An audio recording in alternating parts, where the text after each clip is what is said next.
সালামু আলাইকুম এইচএসসি 27, কি অবস্থা সবার, কেমন আছো সবাই? সবাইকে ইকোনমিক্স এর মাস্টার ক্লাসে স্বাগতম। আমি যেমনটা তোমাদেরকে অ্যানাউন্সমেন্টে বলেছিলাম, আজকে আমরা অর্থনীতি প্রথম পত্রের দ্বিতীয় অধ্যায়ের উপরে বেশ কিছু সিকিউ সলভ করবো, অর্থাৎ বোর্ডে এসছে এরকম বেশ কিছু সিকিউ সলভ করবো। এখন তোমাদের কোশ্চেন, ভাই ফ্রি ক্লাস দিলেন, সেকেন্ড চ্যাপ্টারের কেন আজকে সিকিউ সলভ করাচ্ছেন? এটার কারণ হলো, এর আগে দুইটা ক্লাসে আমি তোমাদের এই প্রথম পত্রের দ্বিতীয় অধ্যায়ের উপর একটা আংশিক ক্লাস নিয়েছিলাম। ফ্রি ক্লাসে তো আসলে ফুল চ্যাপ্টার নিয়ে ফেলা সম্ভব না। এর বাইরেও আমি অ্যাজিউম করে নিচ্ছি যে তোমরা অলরেডি তোমাদের কলেজে বা নিজে নিজে তোমাদের প্রথম পত্রের দ্বিতীয় অধ্যায় শেষ করে ফেলেছো। So it's time for practice, তোমাদের বোর্ড কোশ্চেন বেশি বেশি প্র্যাকটিস করতে হবে। সো ওই ধারণাটা দেওয়ার জন্যই আজকে তোমাদের জন্য ফ্রি ক্লাস নিয়ে এসেছি। তো কি অবস্থা সব? আচ্ছা, হুমায়রা সালাম দিয়েছো, বলেছো আসসালামু আলাইকুম। ওয়ালাইকুম আসসালাম। নুসরাত সুলতানা সালাম দিয়েছো, ওয়ালাইকুম আসসালাম। যারা যারা সালাম দিয়েছো, কেমন আছো তোমরা? আমাকে কমেন্টে জানাও তোমাদের পড়াশোনা কেমন চলছে এবং কার ফার্স্ট টার্ম পরীক্ষা বা মিড টার্ম পরীক্ষা, যেটাই বলো না কেন, কার পরীক্ষা কবে, নাকি পরীক্ষা অলরেডি দিয়ে ফেলেছো? আচ্ছা, সুমা বলেছো যে ভাইয়া আমি আছি পেইড ব্যাচের। ওকে, ভেরি গুড। পেইড ব্যাচে তো অলরেডি আমরা সিকিউ সলভ ক্লাস নিয়ে ফেলেছি। সো তোমার জন্য আর তেমন কোনো সমস্যা হবে না।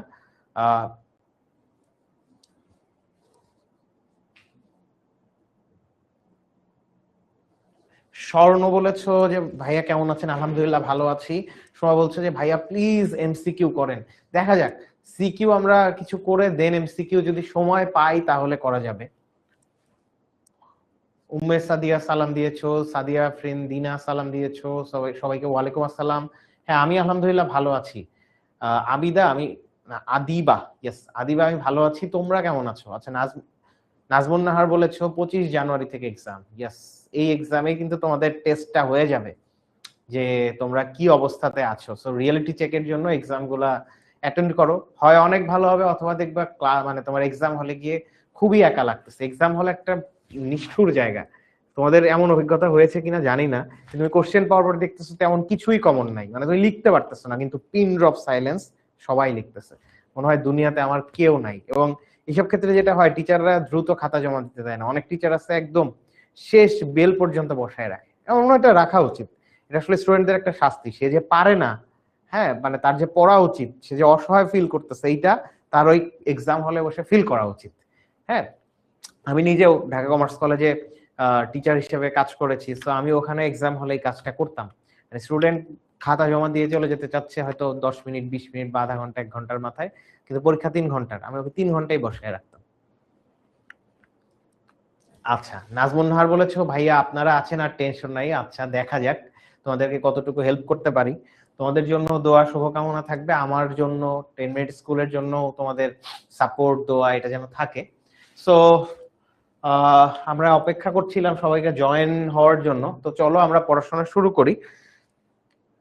আচ্ছা, আমি তোমাদেরকে প্রথম একটা বেসিক আইডিয়া দেই যে প্রথম পত্রের দ্বিতীয় অধ্যায়, আমি সবসময় বলি, মানে এইচএসসি ইকোনমিক্স এর সবচেয়ে গুরুত্বপূর্ণ অধ্যায়। তোমরা আবার প্রথম দিকে বলো সবচেয়ে কঠিন অধ্যায়, কিন্তু না, এটা আসলে আমি মনে করি সবচেয়ে ইম্পর্টেন্ট এবং সবচেয়ে ভালো মার্কস তোলা যায়। এখান থেকে তিনটা তোমাদের প্রথম পত্রের পরীক্ষায় 100 মার্কসের যে 70 মার্কসের সিকিউ হবে, সেই সিকিউ এর ফুল 3 সেট কোশ্চেন তোমরা কমন পাবা, তার মানে 30 মার্কস। এবং এই 30 মার্কসের মধ্যে তোমাদের চাইলে 27 থেকে 29 মার্কসের মতো তোমাদের এটা তোমাদের পাওয়া সম্ভব, যেটা অন্য কোনো চ্যাপ্টার থেকে অ্যান্সার করলে পাওয়া সম্ভব না। এবং 5 থেকে 7টা তোমাদের এমসিকিউ এই চ্যাপ্টার থেকে থাকবে। সো মোরলেস 35 মার্কসের একটা ব্যাপার। এবং তোমাদের আমি একটু বলে দিই কোশ্চেন গুলা কোন কোন এরিয়া থেকে হবে। উপযোগ থেকে একটা কোশ্চেন থাকবে, ঠিক আছে? তার মানে তোমার কি পড়তে হবে, উপযোগ, প্রান্তিক উপযোগ, ক্রমহ্রাসমান প্রান্তিক উপযোগ বিধি, এই জিনিসগুলো যদি পড়ে ফেলতে পারো, এবং কিছু ছকে বক্স বক্স দেওয়া থাকে, যেই প্রশ্নটা খুবই ক্লাসিক কোশ্চেন, আমি সবসময় করাই, কারণ ওইটা মানে ওই টাইপের কোশ্চেনই আসে, কম মানে কমায় বাড়ায়। সো মানে উপযোগ থেকে তোমার একটা কোশ্চেন আসবে। এরপরে তোমার চাহিদা থেকে একটা কোশ্চেন আসবে। চাহিদা কেমন? ধরো তোমার একটা চাহিদা সমীকরণ দিয়ে চাহিদা রেখা আঁকতে বললো গতে, অথবা একটা যোগান সমীকরণ দিয়ে যোগান রেখা আঁকতে বললো, অথবা গতে ঢাল আসতে পারে, চাহিদা রেখার ঢাল বা যোগান রেখার ঢাল। হ্যাঁ, অথবা চাহিদার নির্ধারক মিলাই টিলাই এরকম কিছু কোশ্চেন, অথবা চাহিদা রেখার সংকোচন সম্প্রসারণ, এইগুলা দিয়ে একটা কোশ্চেন আসবে। বা যোগান অথবা যোগান বিধির ব্যতিক্রম, যোগান রেখার ব্যতিক্রম, মানে যোগান রেখাই তো মূলত যোগান বিধি থেকে আসছে। সো মানে চাহিদা বিধি, যোগান বিধি, চাহিদা বিধির ব্যতিক্রম, যোগান বিধির ব্যতিক্রম, তারপরে তোমার চাহিদার একটা সংকোচন সম্প্রসারণ, মানে চাহিদার যোগানের এই এরিয়াটুকু মিলে আর এক সেট কোশ্চেন হবে, ফুল সেট। থার্ড আর একটা সেট কোশ্চেন কোথা থেকে হবে, যেটা হতে পারে তোমার স্থিতিস্থাপকতা থেকে। চাহিদার মানে তোমার স্থিতিস্থাপকতা তো মূলত আমরা তিন প্রকার পড়েছি, হ্যাঁ, চাহিদার দাম স্থিতিস্থাপকতা, চাহিদার আয় স্থিতিস্থাপকতা, আর আরআরই স্থিতিস্থাপকতা। সো স্থিতিস্থাপকতা থেকে ধরো একটা কোশ্চেন হওয়ার সম্ভাবনা আছে। আর এইদিকে তোমার কি, এইদিকে তোমার হচ্ছে বাজার ভারসাম্য মাস্ট, এখান থেকে একটা কোশ্চেন আসবে। সেখানে দুটি ইকুয়েশন দিয়ে ভারসাম্য দাম ও পরিমাণ নির্ণয় করতে বলতে পারে, অথবা একটা ছক দেওয়া থাকলো, সেই ছকে বললো চাহিদা রেখা যোগান রেখা একে ভারসাম্য দাম এবং পরিমাণ নির্ণয় করো বা ভারসাম্য বিন্দু দেখাও। এবং ওইটারই ঘতে কি বলবে, ওই তোমার বাজার ভারসাম্যের ঘতেই বলবে যে যদি সরকার দাম 5 টাকা নির্ধারণ, ধরো ভারসাম্য দাম আসছিল 4 টাকা, দাম 5 টাকা নির্ধারণ করলে বাজার ভারসাম্যের উপর কি প্রভাব পড়বে। অথবা বললো যে ধরো কোন একটা ইয়েতে মানে কোন একটা জিনিসের বিজ্ঞাপন যদি আমি কোনো তারকাকে দিয়ে করাই, ধরো শাহরুখ খানকে দিয়ে যদি বিজ্ঞাপন করানো হয়, তাহলে এটা বাজার ভারসাম্যে কেমন পরিবর্তন হবে। সো এটা হচ্ছে ভারসাম্য। তো তাহলে আমি দেখো 4টা সেগমেন্ট করলাম, একটা হচ্ছে উপযোগ, একটা হচ্ছে চাহিদা বিধি, যোগান বিধি, তারপর চাহিদা বিধির ব্যতিক্রম, যোগান বিধির ব্যতিক্রম, চাহিদা রেখার সংকোচন সম্প্রসারণ, এই এরিয়াটুকু হচ্ছে একটা সেগমেন্ট, স্থিতিস্থাপকতার একটা সেগমেন্ট, আর বাজার ভারসাম্য। এই 4টা সেগমেন্ট থেকে যে কোনো 3টা কোশ্চেন তোমাদের আসবে, ঠিক আছে। এইটা হচ্ছে মোটামুটি তোমাদের একটা ম্যাপিং। তো চলো আমরা প্রথম কোশ্চেনটা একটু দেখি। আচ্ছা, কোশ্চেনের আগে আমি তোমাদের একটা জিনিস একটু বলি, একটা জিনিস দেখাই দেই। সেটা হচ্ছে তোমরা তো অলরেডি জানো যে 10 মিনিট স্কুল এইচএসসি 27 এর জন্য অনলাইন ব্যাচ চালু করেছে, এবং এটা মানে মোটামুটি আমাদের অলমোস্ট 2 মাসের মতো ক্লাস হয়ে গেছে। 2 মাসের, হ্যাঁ মানে 2 মাসের কিছু কম হবে, মানে এরকম একটা সার্টেন অ্যামাউন্ট অফ টাইম কিন্তু ক্লাস হয়ে গেছে। তো কিন্তু তোমরা চাইলে এই অনলাইন ব্যাচে ভর্তি হয়ে যেতে পারো। কেন? কারণ যেই কয়টা ক্লাস হয়ে গেছে প্রত্যেকটা ক্লাসেরই রেকর্ডেড ভার্সন তোমরা ওই যখন কোর্স কিনবা তখন তোমরা অ্যাপে পেয়ে যাবা। এবং ওই চ্যাপ্টারগুলো নিয়ে কোনো ধরনের কনফিউশন থাকলে প্রত্যেক শুক্রবারে তোমাদের QnA session, question and answer session হয়। আজকেও ছিল, আজকে তোমাদের কাইব ভাইয়া ক্লাসটা নিয়েছে।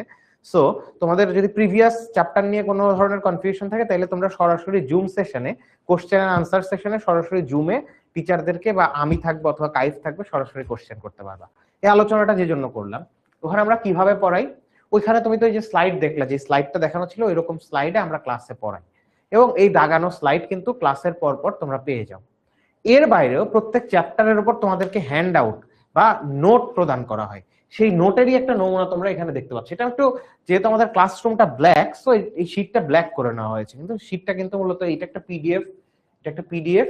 এই পিডিএফটা তোমাদেরকে দেওয়া হয়, তোমাদের ইন্টারফেস যেটা অ্যাপ থাকবে সেখানে চলে যায়। তো এটা কিন্তু আমার ক্লাস জন্য ব্ল্যাক করে নেওয়া হয়েছে, মূলত এটা হোয়াইট। তো এইখানে দেখো কিভাবে মানে এটাকে ডিজাইন করা হয়েছে।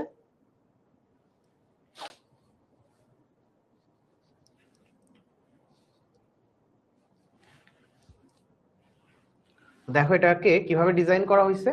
এইখানে প্রথমে তোমাদের মানে এই চ্যাপ্টারে কি কি টপিক আছে, কয়টা টপিক আছে সেই জিনিসগুলো দেওয়া আছে। এরপরে বোর্ড কোশ্চেন অ্যানালাইসিস করা আছে, যে ধরো 16 সালে ঢাকা বোর্ডে এই চ্যাপ্টার থেকে কয়টা কোশ্চেন আসছিল, 2টা। 17 সালে ঢাকা বোর্ডে কয়টা আসছিল, 21 সালে কয়টা আসছে, 23 সালে কয়টা আসছে, এরকম একটা ডিস্ট্রিবিউশন দেখানো আছে। দেখো ময়মনসিংহ বোর্ডে তোমার 2021 সালে এই চ্যাপ্টার থেকে আসছে 4টা কোশ্চেন, দিনাজপুর বোর্ডেও আসছে 4টা, বরিশালে 3টা, তার তোমার 21 সালে আসছে, 19 সালে 3টা আসছে। তো কম বেশি গড়ে 3টা করে কোশ্চেন এই অধ্যায় থেকে থাকে। সো এখানে একটা বোর্ড কোশ্চেন অ্যানালাইসিসের একটা সেগমেন্ট দেওয়া থাকে। এরপরে এই চ্যাপ্টারের একটা মৌলিক আলোচনা তোমাদের দেওয়া থাকবে, ঠিক আছে, একটা বেসিক আলোচনা, যে ধরো উপযোগ কাকে বলে, হ্যাঁ। তো তারপরে তোমার ক্রমহ্রাসমান প্রান্তিক উপযোগ বিধি, একটা থিওরিটিক্যাল একদম জিস্ট নিয়ে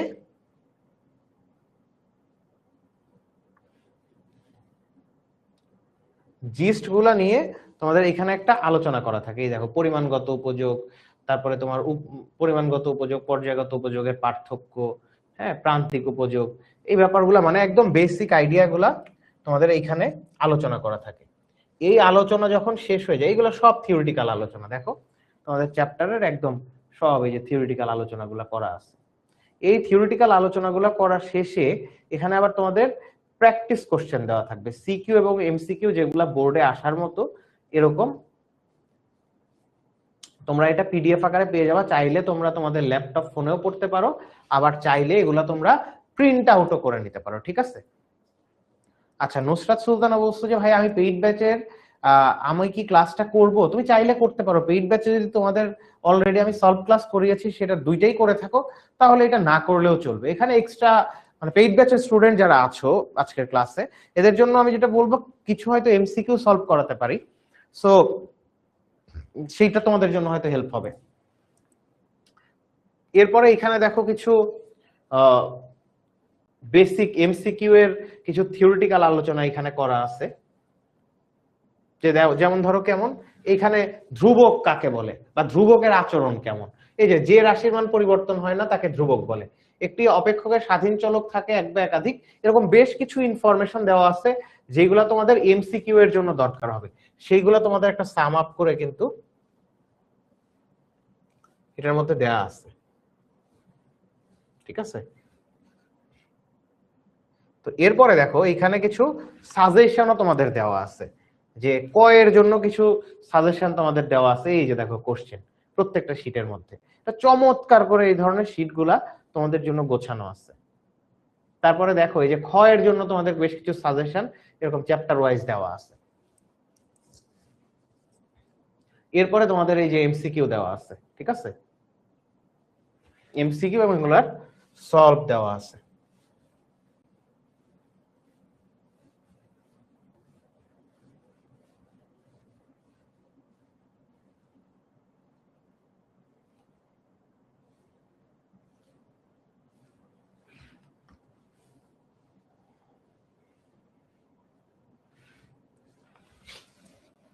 আমরা সরাসরি সিকিউ তে চলে যাই।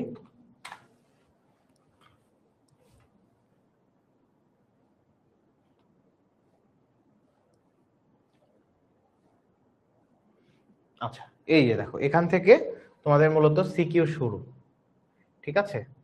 এটা একটা ক্লাসিক কেস কোশ্চেন, আমি এটা সবসময় তোমাদেরকে করাই।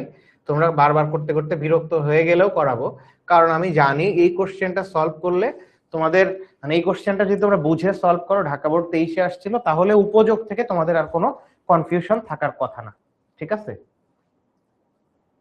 আচ্ছা, এখন নিশ্চয়ই ঝাপসা দেখা যাচ্ছে না, তখন ঝাপসা দেখা যাচ্ছিল কারণ আমি জুম করি নাই, এখন তোমাদের মোটামুটি জুম করে দিয়েছি, সো এখন ক্লিয়ার দেখা যাওয়ার কথা। দেখো এখন ক্লিয়ার দেখতে পাচ্ছো? সমস্যা নাই, আমরা এটা তোমাদেরকে পাওয়ার পয়েন্টেও করাবো একটু পরে বেশ কিছু কোশ্চেন, তখন তোমরা আরো ক্লিয়ার দেখতে পাবা, ঠিক আছে? দেখো এখন দেখা যাচ্ছে?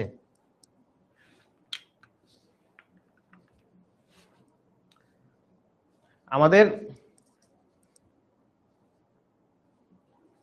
চেষ্টা করব। সময় জিজ্ঞেস করেছে ভাইয়া লাস্টে কি এমসিকিউ পড়াবেন? এমসিকিউ যদি সময় পাই, জানি না আসলে খুব বেশি সময় পাবো কিনা, তো যদি সময় পাই তাহলে করব। তো যাই হোক, চলো আমরা পড়াশোনাটা শুরু করি, অনেক কথা হলো, তো পড়াশোনা শুরু করি। দেখো এইটা প্রথমে যে কোশ্চেনটা আছে, এইটা হচ্ছে উপযোগ টপিক থেকে নেওয়া হয়েছে। তো এইটার পরিবর্তক দ্রব্য কি, তারপরে তোমার স্বাভাবিক দ্রব্যের ক্ষেত্রে চাহিদা রেখা বাম থেকে ডান দিকে নিম্নগামী হয় কেন, এগুলা তো তোমরা জানো। যে প্রথমত চাহিদা রেখা ডান দিকে কেন নিম্নগামী হয়? তিনটা কারণে, মূলত তিনটা কারণ। একটা হচ্ছে ক্রমহ্রাসমান প্রান্তিক উপযোগ বিধির কারণে, তারপর কি, তারপরে তোমার হচ্ছে আয় প্রভাব, আর হচ্ছে পরিবর্তক প্রভাব। তো এইটা তোমরা, এটা তোমাদেরকে একটু মানে তোমাদের এই ব্যাপারটা নিয়ে অনেকের ক্লিয়ার ধারণা নাই, আমি তোমাদের একটু এটা এটা নিয়ে ক্লিয়ার ধারণা দিয়ে দেই, ঠিক আছে? যে তোমাদের চাহিদা রেখা কেন ডান দিকে নিম্নগামী হয়, এটা একটা থিওরি তোমাদের পড়াই দেয়, এটা খতে যেহেতু আছে তোমাদের জন্য একটু হেল্প হোক, মানে যারা নন পেইড ব্যাচের স্টুডেন্ট আছো। আমি এটা পেইড ব্যাচে একবার দেখিয়েছিলাম।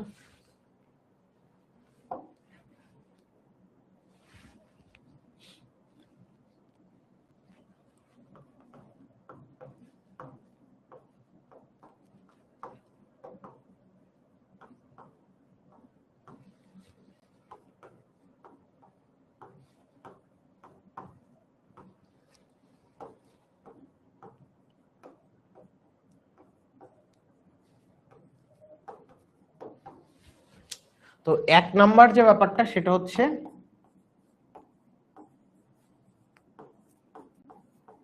ক্রমহ্রাসমান প্রান্তিক উপযোগ বিধি। ক্রমহ্রাসমান প্রান্তিক উপযোগ বিধির জন্য তোমার চাহিদা রেখা ডান দিকে নিম্নগামী হয়। কেমন? এটার ব্যাখ্যা তোমরা বই থেকে পড়ে নিও। যেই ভেতরের থিওরিটিক্যাল আলোচনা আমি তোমাদের একটু এটা ব্যাখ্যা করে বোঝাই দিই। ঘটনাটা কি হয়, এই তো একটা চাহিদা রেখা, এই তো একটা চাহিদা রেখা। তো দেখো আমরা ক্রমহ্রাসমান প্রান্তিক বিধি অনুযায়ী কি জানি, যে ক্রমহ্রাসমান প্রান্তিক বিধি অনুযায়ী অন্যান্য অবস্থা অপরিবর্তিত থাকলে একটা দ্রব্যের যদি বিভিন্ন একক ভোগ করতে থাকি তাহলে প্রান্তিক উপযোগ মানে মোট উপযোগ বৃদ্ধি পেলেও প্রান্তিক উপযোগ ক্রমান্বয়ে হ্রাস পায়। মানে প্রান্তিক উপযোগ আসলে আমাদের কমতে থাকে। অর্থাৎ আমি যদি পর পর 3 গ্লাস পানি খাই, প্রথম গ্লাস পানির জন্য আমি যেই তৃপ্তি বা উপযোগ পাবো, দ্বিতীয় গ্লাসের জন্য আমি তার চেয়ে কম উপযোগ পাবো। এটাই তো তো এইটাই বলতেছে যে প্রান্তিক উপযোগ কমতে থাকে। তো এটার মিনিং হলো আমার কাছে প্রথম গ্লাস পানি যত গুরুত্বপূর্ণ, দ্বিতীয় গ্লাস পানি তার চেয়ে কম গুরুত্বপূর্ণ, তৃতীয় গ্লাস পানি আমার জন্য তার চেয়ে আরো কম গুরুত্বপূর্ণ। তাহলে ঘটনাটা কি হয়, তার মানে আমি ধরো এখন পানি কিনে খেতে চাই, প্রথম গ্লাস পানির জন্য আমি যত টাকা দিতে প্রস্তুত থাকবো বা ইচ্ছুক থাকবো, দ্বিতীয় গ্লাস পানির জন্য আমি তার চেয়ে কম টাকা দিব। তৃতীয় গ্লাস পানি আমি তখনই কিনবো যদি দাম আরো কমে। তার মানে যেহেতু 3 গ্লাস পানি আমার সামনে থাকলে প্রথম গ্লাস পানির থেকে আমি সবচেয়ে বেশি উপযোগ পাই, এই জন্য ওইটার জন্য আমি বেশি টাকা ব্যয় করতে চাই। দ্বিতীয় গ্লাস পানির জন্য আমি তার চেয়ে কম টাকা ব্যয় করতে চাই, কারণ উপযোগ কমতেছে। তৃতীয় গ্লাস পানির জন্য আমি আরো কম টাকা ব্যয় করতে চাই। তো এইটা আসলে অনেক সময় আমাদের মানে বইয়ে দেওয়া থাকলে আমরা বুঝতে পারি না। তো দেখো মনে করো এটা প্রথম গ্লাস পানি, প্রথম গ্লাস পানির জন্য আমি কত টাকা ব্যয় করতেছি, মনে করো 50 টাকা। দ্বিতীয় গ্লাস পানির জন্য আমি কত টাকা ব্যয় করতে ইচ্ছুক, ধরো 40। এই যে 3 নাম্বার গ্লাস পানির জন্য আমি হয়তো 25 টাকা ব্যয় করতেছি। তো দেখো এই যে এইটা দিয়ে বোঝা যাচ্ছে। তো তাহলে তোমাদের কি লিখবা, ক্রমহ্রাসমান প্রান্তিক উপযোগ বিধি ব্যাখ্যা দিয়ে যে চাহিদা রেখা কেন ডান দিকে নিম্নগামী হয়, তোমরা বলবা যে ক্রমহ্রাসমান প্রান্তিক উপযোগ বিধি থেকে আমরা জানি যে সমজাতীয় দ্রব্য যদি আমরা ক্রমান্বয়ে ভোগ করতে থাকি তাহলে প্রান্তিক উপযোগ ধীরে ধীরে হ্রাস পায়। অর্থাৎ আমরা ভোগের একক বাড়াতে থাকি তাহলে আমাদের উপযোগ ধীরে ধীরে হ্রাস পেতে থাকে। যেহেতু ভোগের একক বৃদ্ধির সাথে সাথে উপযোগ হ্রাস পেতে থাকে, এই কারণে আমরা প্রথম এককের জন্য যতটা অর্থ খরচ করতে প্রস্তুত থাকি, দ্বিতীয় এককের জন্য আমার তার চেয়ে কম অর্থ খরচ করতে আমরা প্রস্তুত থাকি। যার ফলে এই যে চাহিদার পরিমাণ এবং দাম একটা বিপরীতমুখী সম্পর্ক দেখা যায়, যার কারণে চাহিদা রেখা নিম্নগামী হয়। এটা হলো প্রথম ব্যাখ্যা। এরপরে আসো 2 নাম্বার কারণ কি, মানে চাহিদা রেখা ডান দিকে নিম্নগামী হওয়ার 2 নাম্বার কারণ হচ্ছে আয় প্রভাব। আয় প্রভাব বা ইনকাম ইফেক্ট। বলা হচ্ছে কোনো একজন মানে কোন একটা জিনিসের যদি দাম বেড়ে যায়, কোন একটা জিনিসের যদি দাম বেড়ে যায় তাহলে ব্যক্তির প্রকৃত আয় হ্রাস পায়। কোন একটা জিনিসের যদি দাম বেড়ে যায় তাহলে প্রকৃত আয় হ্রাস পায়। তো দাম বাড়া মানে প্রকৃত আয় হ্রাস পাওয়া, এটার মিনিং কি? প্রকৃত আয় মানে কি? প্রকৃত আয় মানে হচ্ছে মানে ইনকাম কিন্তু 2 রকম, একটাকে বলা হচ্ছে নমিনাল ইনকাম আর একটাকে বলে রিয়েল ইনকাম। তো রিয়েল ইনকামটাই হচ্ছে প্রকৃত আয়। তো আমি ইন টার্মস অফ মানি মানে 500 টাকা বেতন পাই, এইটাকে বলা হচ্ছে নমিনাল ইনকাম। আর এই 500 টাকা দিয়ে আমি কি কি দ্রব্য কতটুকু কিনতে পারি এইটাকে বলা হচ্ছে প্রকৃত আয় বা রিয়েল ইনকাম। তো ধরো 500 টাকা দিয়ে আমি 5 কেজি চাল কিনতে পারি, তার মানে আমার প্রকৃত আয় হচ্ছে 5 কেজি চাল। তো জিনিসপত্রের দাম যদি বেড়ে যায় তাহলে মানুষের প্রকৃত আয় কমে না। ধরো আগে প্রতি কেজি চালের দাম ছিল 100 টাকা, তাহলে আমার 500 টাকা দিয়ে আমি কয় কেজি চাল কিনতে পারতাম? 5 কেজি চাল। তার মানে আমার প্রকৃত আয় ছিল 5 কেজি চাল। হঠাৎ করে 100 টাকার চাল এখন 250 টাকা হয়ে গেল কেজি, তাহলে 500 টাকা দিয়ে আমি কয় কেজি চাল কিনতে পারবো? 2 কেজি চাল। তার মানে দেখো এই যে জিনিসপত্রের দাম বাড়লে একজন ব্যক্তির প্রকৃত আয় কমে যায়। তো কি ঘটনা ঘটতেছে, যে জিনিসপত্রের দাম যদি বাড়ে তাহলে ব্যক্তির প্রকৃত আয় কমে যায়, অর্থাৎ ব্যক্তির ক্রয় ক্ষমতা কমে যায়, যার কারণে সে একই মানে দামে আগের চেয়ে কম পরিমাণ পণ্য ক্রয় করে। কেমন ঘটনা? ওই যে বললাম যে একজন ব্যক্তির ধরো আগে প্রকৃত আয় ছিল কত, প্রকৃত আয় ছিল হচ্ছে তোমার এই যে মানে 500 ডিভাইডেড বাই প্রতি কেজি চালের দাম 100, এই 5 কেজি চাল। এখন প্রকৃত আয় কত হয়ে গেল এখান থেকে এসে? মনে করো চালের দাম বেড়ে 250 টাকা কেজি হয়ে গেছে, তাহলে এখন 2 কেজি চাল কিনতে পারে। তো তুমি তাহলে কি বলবা যে কোনো একজন মানে জিনিসপত্রের দাম বাড়লে একজন ব্যক্তির প্রকৃত আয় কমে যায়, যার কারণে প্রকৃত আয় যদি কমে যায় তাহলে তার ক্রয় ক্ষমতা কমে যায়, ফলে সে আগের তুলনায় কম জিনিস কেনে। এই যে দাম বাড়লো এবং সে আগের চাইতে কম জিনিসপত্র কিনতেছে, দেখো এই যে দাম 100 টাকা থেকে 250 টাকা হলো, তার প্রকৃত আয় কমছে, মানে কি সে আগের চেয়ে কম পরিমাণ পণ্য ক্রয় করতে পারে। তার মানে এখানে দাম বৃদ্ধি পাইছে, চাহিদার পরিমাণ কিন্তু কমে গেছে। এই যে মানে দাম বাড়লো, দাম বাড়ার কারণে মানুষের প্রকৃত আয় কমে গেল, এবং এই সময় কি হলো, এই সময় এই যে দাম বাড়লো, বাড়ার ফলে চাহিদার পরিমাণ কিন্তু কমে গেছে, যার কারণে চাহিদা রেখা ডান দিকে নিম্নগামী হয়। এরপরে আসো আরেকটা কি,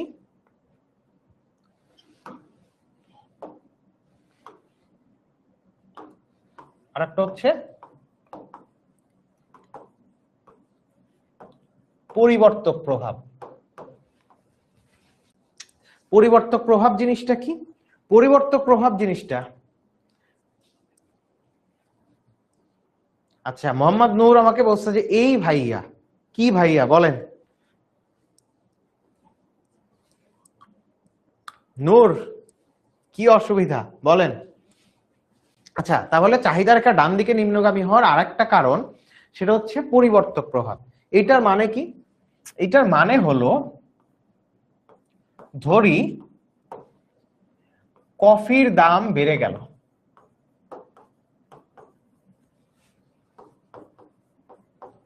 কফির দাম যদি বেড়ে যায় তখন মানুষ কি করে, কফি খাওয়া কমায় দিয়ে চা খাওয়া বাড়ায় দেয়।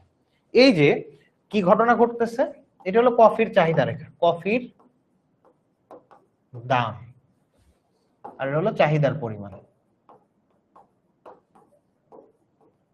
তো কফির দাম ছিল আগে 20 টাকা, 50 একক চাহিদা ছিল, এখন দাম বেড়ে 30 টাকা হয়ে গেছে, চাহিদার পরিমাণ কমে গেল। কেন?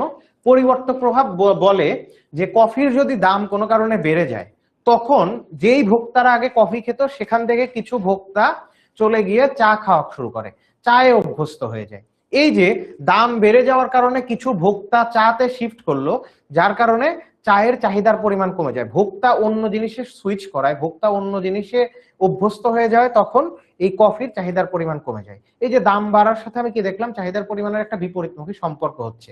কার কারণে হচ্ছে? পরিবর্তক প্রভাবের কারণে। কফির দাম বাড়লো, এই কারণে মানুষ পরিবর্তক দ্রব্য হিসেবে চা পান করা শুরু করলো, চাতে অভ্যস্ত হয়ে গেল, যার কারণে এই যে কফির বেশ কিছু ভোক্তা চলে যাওয়াতে কফির চাহিদার পরিমাণ কমে গেল, এই কারণে চাহিদা রেখা ডান দিকে নিম্নগামী হয়। তো আমরা কি বুঝছি তাহলে? তিনটা জিনিস, ক্রমহ্রাসমান প্রান্তিক উপযোগ বিধি, আয় প্রভাব, আর হচ্ছে পরিবর্তক প্রভাব, মূলত এই তিনটা কারণে চাহিদা রেখা ডান দিকে নিম্নগামী হয়। এখন বলো, এটা কি বুঝছো? যেটা বোঝালাম এটা কি বোঝা গেল?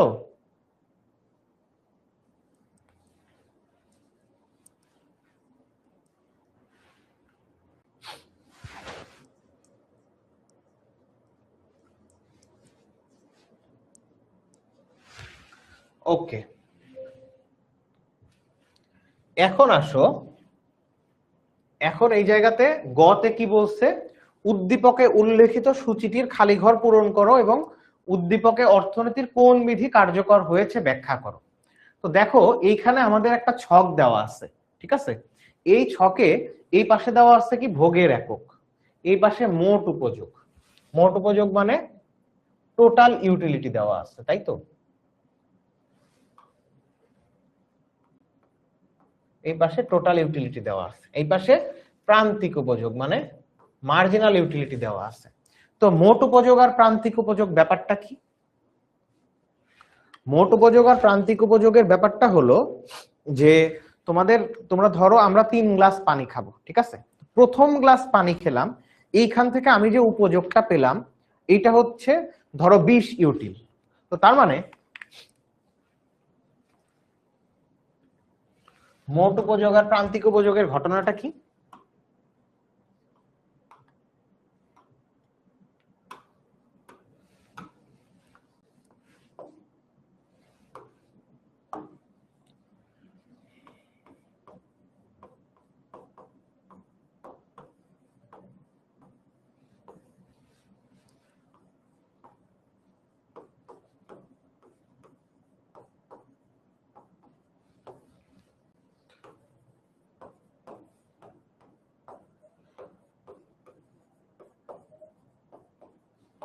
এই পাশে প্রান্তিক উপযোগ। এখন দেখো আমি প্রথম গ্লাস পানি খেলাম, ঠিক আছে? প্রথম গ্লাস পানি খাওয়ার ফলে আমি যে উপযোগটা পেলাম প্রথম গ্লাস থেকে, সেইটা স্পেসিফিক প্রথম গ্লাস খাওয়ার ফলে পেলাম কত? ধরো 20 ইউটিল। তো এই 20 ইউটিল হচ্ছে এর প্রান্তিক উপযোগ, মানে কি স্পেসিফিক প্রথম একক থেকেই পাইছি। তো আমি তো এই প্রথম গ্লাস ছাড়া আর কোনো গ্লাস পানি খাই নাই, তার মানে আমার প্রথম এককের জন্য মোট উপযোগও 20। এরপরে আমি দ্বিতীয় আর একটা গ্লাস পানি খেলাম, তো শুধুমাত্র অন্য সব গ্লাস বাদ দাও, শুধুমাত্র দ্বিতীয় গ্লাস খাওয়ার ফলে এখন আমি ওখান থেকে কি পরিমাণ উপযোগ পাইছি বা তৃপ্তি পাইছি, ধরো সেটা 15 একক। তাহলে সেই 15 এককই হবে হচ্ছে তোমার এই 2 নাম্বার গ্লাসের প্রান্তিক উপযোগ। তাহলে 2 নাম্বার গ্লাস পর্যন্ত মোট উপযোগ কত? প্রথমটা থেকে পাইছি 20, পরেরটায় 15, দুইটা যোগ করো, করলে কত হচ্ছে 35, তার মানে মোট উপযোগ 35। ধরো এবার থার্ড গ্লাস পানি খেলাম, যখন 3 নাম্বার গ্লাস পানি খাচ্ছি তখন তুমি 1 আর 2 ফেলে দাও, এটা মনে করো নাই। 3 নাম্বার গ্লাস স্পেসিফিক খাওয়ার ফলে এখান থেকে আমি যে উপযোগটা পেলাম মনে করো এটা কত? 10 ইউটিল। তার মানে স্পেসিফিক 3 নাম্বার গ্লাসের প্রান্তিক উপযোগ 10। তো এখন মোট উপযোগ কি হবে? মোট উপযোগী 3 গ্লাসের তুমি যোগফল করো, মানে তৃতীয় পর্যন্ত মোট উপযোগ কত? এই তিনটার যোগফল 35 আর 10 এ 45। তো এখন দেখো প্রান্তিক উপযোগ কাকে বলতেছে? প্রান্তিক উপযোগের সংজ্ঞায় বলা হচ্ছে কোন একটা দ্রব্যের অতিরিক্ত 1 একক ভোগ করলে যে অতিরিক্ত উপযোগটা পাওয়া যায়। এই যে দেখো প্রথম একক ভোগ করার ফলে আমি 20 একক পাইছি, দ্বিতীয় গ্লাস ভোগ করার ফলে অতিরিক্ত কতখানি পেলাম? 15 একক, 3 নাম্বার গ্লাস ভোগ করার ফলে এক্সট্রা কতখানি পাইছি? 10 একক, ঠিক আছে? তো এখন এইটা হচ্ছে মোট উপযোগ আর প্রান্তিক উপযোগের কাহিনী গেল। তো এইখানে দুইটা হ্যাক, ঠিক আছে, দুইটা হ্যাক একটু মাথায় রাখবা। সেটা কি? প্রান্তিক উপযোগ যদি আমি মানে আমার ধরো দ্বিতীয় একক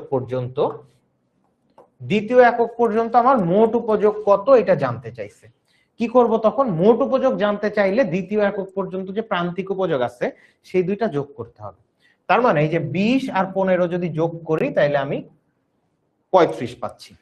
এখন কোনো কারণে যদি জিজ্ঞেস করে 3 নাম্বার এককের প্রান্তিক উপযোগ কত, এটা মনে করো যাওয়া নাই, তো প্রান্তিক উপযোগ আমি কিভাবে বের করব?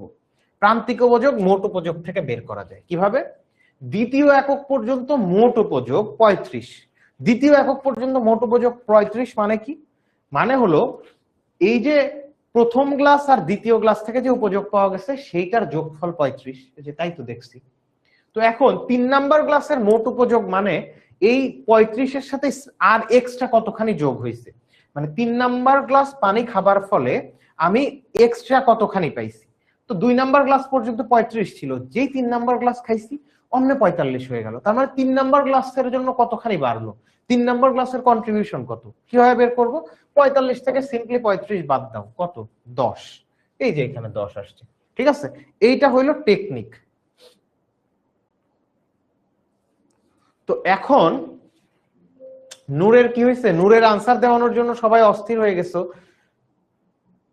জিজ্ঞেস করছো যে এটা কোথায় আর কবে পাবা। শোনো, মানে তোমরা এই মানে যারা নন পেইড ব্যাচের স্টুডেন্ট আছো তোমরা এই শীটটা পাবা কিনা আমি এটা তোমাদেরকে এখনই নিশ্চিত করে কিছু বলতে পারতেছি না, আমি এটা একটু অথরিটির সাথে কথা বলে তোমাদেরকে জানাতে পারবো। তো তোমরা আপাতত যেটা কাজ, যে ক্লাসে যেটুকু পড়াচ্ছি এটা মনোযোগ দিয়ে বোঝো। এই মানে তোমরা কোথায় কিভাবে পাবা, তোমরা যদি পাও এই ব্যাপারটা আমি তোমাদের গ্রুপেই জানাই দেবো অথবা পোস্টের কমেন্টে জানাই দিব।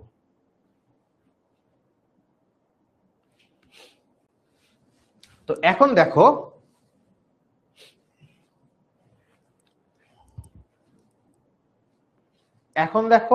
যে তাহলে আমাদের কি জিজ্ঞেস করছে, যে উদ্দীপকে উল্লেখিত সূচিটির খালি ঘর পূরণ করে এবং উদ্দীপকে অর্থনীতির কোন বিধি কার্যকর হয়েছে ব্যাখ্যা কর। তো এখন তাহলে এই যে শূন্য স্থানগুলো আছে আমাদের মূলত সেইটা আগে পূরণ করতে বলছে। তো শূন্য স্থানগুলো পূরণ করি। প্রথমত এখানে মোট উপযোগ দেওয়া আছে প্রথম এবং দ্বিতীয় এককের, এখানে জিজ্ঞেস করছে প্রান্তিক উপযোগ কত, কার? দ্বিতীয় এককের। তো প্রথম একক পর্যন্ত মোট উপযোগ ছিল 10, যেই দ্বিতীয় একক ভোগ করলো অমনি মোট উপযোগ হয়ে গেল 18। তার মানে স্পেসিফিক দ্বিতীয় এককের জন্য আমি অতিরিক্ত কতখানি পেলাম মোট উপযোগে? 10 থেকে 18 হয়েছে, তার মানে অতিরিক্ত পাইছি কত? 8। 18 থেকে 10 বাদ দিলে কত পাইছি? 8। তার মানে স্পেসিফিক দ্বিতীয় গ্লাস ভোগ করার ফলে অতিরিক্ত যেটা পেলাম সেটাই তো প্রান্তিক উপযোগ। তো অতিরিক্ত পাইছি কত? 8 একক। এরপরে আসো 3 নাম্বার এককে কি জিজ্ঞেস করছে? মোট উপযোগের এখানে খালি দেওয়া। তো মোট উপযোগ আমরা জানি সেই একক পর্যন্ত প্রান্তিক উপযোগ গুলা যোগ করবো। তাহলে এই যে 3 নাম্বার একক পর্যন্ত প্রান্তিক উপযোগ যোগ করো। 10 আর 18, 18 আর 6 24, ঠিক আছে। এরপরে আসো এখন আমার 4 নাম্বার এককে আবার প্রান্তিক উপযোগ দেওয়া নাই। 4 নাম্বার এককে প্রান্তিক উপযোগ আমি কিভাবে বের করব? 3 নাম্বার একক পর্যন্ত মোট উপযোগ ছিল 24। এখন 4 নাম্বার একক ভোগ করার ফলে 24 থেকে মোট উপযোগ 28 হয়ে গেল। এই যে 24 থেকে 28 হলো মোট উপযোগ, কেন হইছে? স্পেসিফিক 4 নাম্বার একক ভোগ করার জন্যই তো। তার মানে 4 নাম্বার একক ভোগ করার জন্য আমি এক্সট্রা কতখানি উপযোগ পেলাম? 24 থেকে 28 হইছে, এক্সট্রা কতখানি পাইছি? 4, তাই তো। সো প্রান্তিক উপযোগ 4। কারণ কি? প্রান্তিক উপযোগ বলতেছে কোন একটা দ্রব্যের অতিরিক্ত 1 একক ভোগ করলে যে অতিরিক্ত উপযোগটুকু পাওয়া যায়। তো 3 নাম্বার থেকে 4 নাম্বারে আসছি, কতখানি অতিরিক্ত ভোগ করছি? 1 এককই তো, রাইট। এইবার আসো আমার 5 নাম্বার এককে জিজ্ঞেস করছে মোট উপযোগ কত। কি করব? 5 নাম্বার একক পর্যন্ত প্রান্তিক উপযোগ গুলা যোগ করব। 10 8 18, 18 আর 6 24, 24 4 28, 28 আর 2 30। তার মানে এখানে এই যে 30 হবে, ঠিক আছে।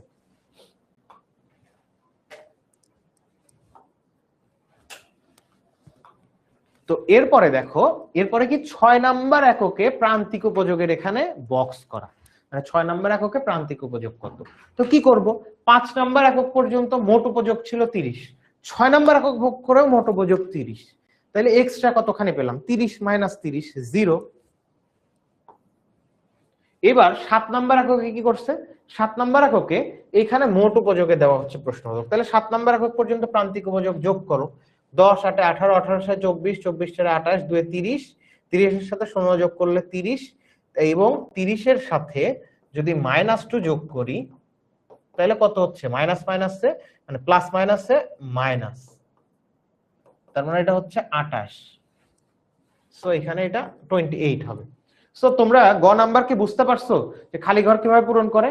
এরপরের মানে গতে সেকেন্ডের একটা পার্ট আছে অর্থনীতির কোন বিধি কার্যকর হয়েছে। তো বিধি জানো তুমি একটা, তো বিধি জানো তুমি একটা, সেটা কি? উপযোগ সম্পর্কে ক্রমহ্রাসমান প্রান্তিক উপযোগ বিধি। তো তুমি বলবা যে আমরা জানি অন্যান্য অবস্থা অপরিবর্তিত থাকলে কোন দ্রব্যের অতিরিক্ত মানে কোন দ্রব্যের মানে অতিরিক্ত 1 একক ভোগ মানে কোন একটা দ্রব্যের বিভিন্ন একক যদি ক্রমাগত ভোগ করতে থাকি তাহলে মোট উপযোগ বাড়লেও প্রান্তিক উপযোগ ক্রমান্বয়ে হ্রাস পেতে থাকে। তো আমরা উদ্দীপকে দেখতে পাই ভোগের একক বাড়ানোর সাথে সাথে প্রান্তিক উপযোগ ধীরে ধীরে হ্রাস পেয়েছে। 10 8 6 4 অর্থাৎ প্রান্তিক উপযোগ ধীরে ধীরে হ্রাস পেয়েছে। যেহেতু ভোগের একক বৃদ্ধির সাথে সাথে প্রান্তিক উপযোগ হ্রাস পেয়েছে, সুতরাং এখানে ক্রমহ্রাসমান প্রান্তিক উপযোগ বিধি কার্যকর হয়েছে, ঠিক আছে। এই গ কি বুঝছো? গ বোঝা গেছে?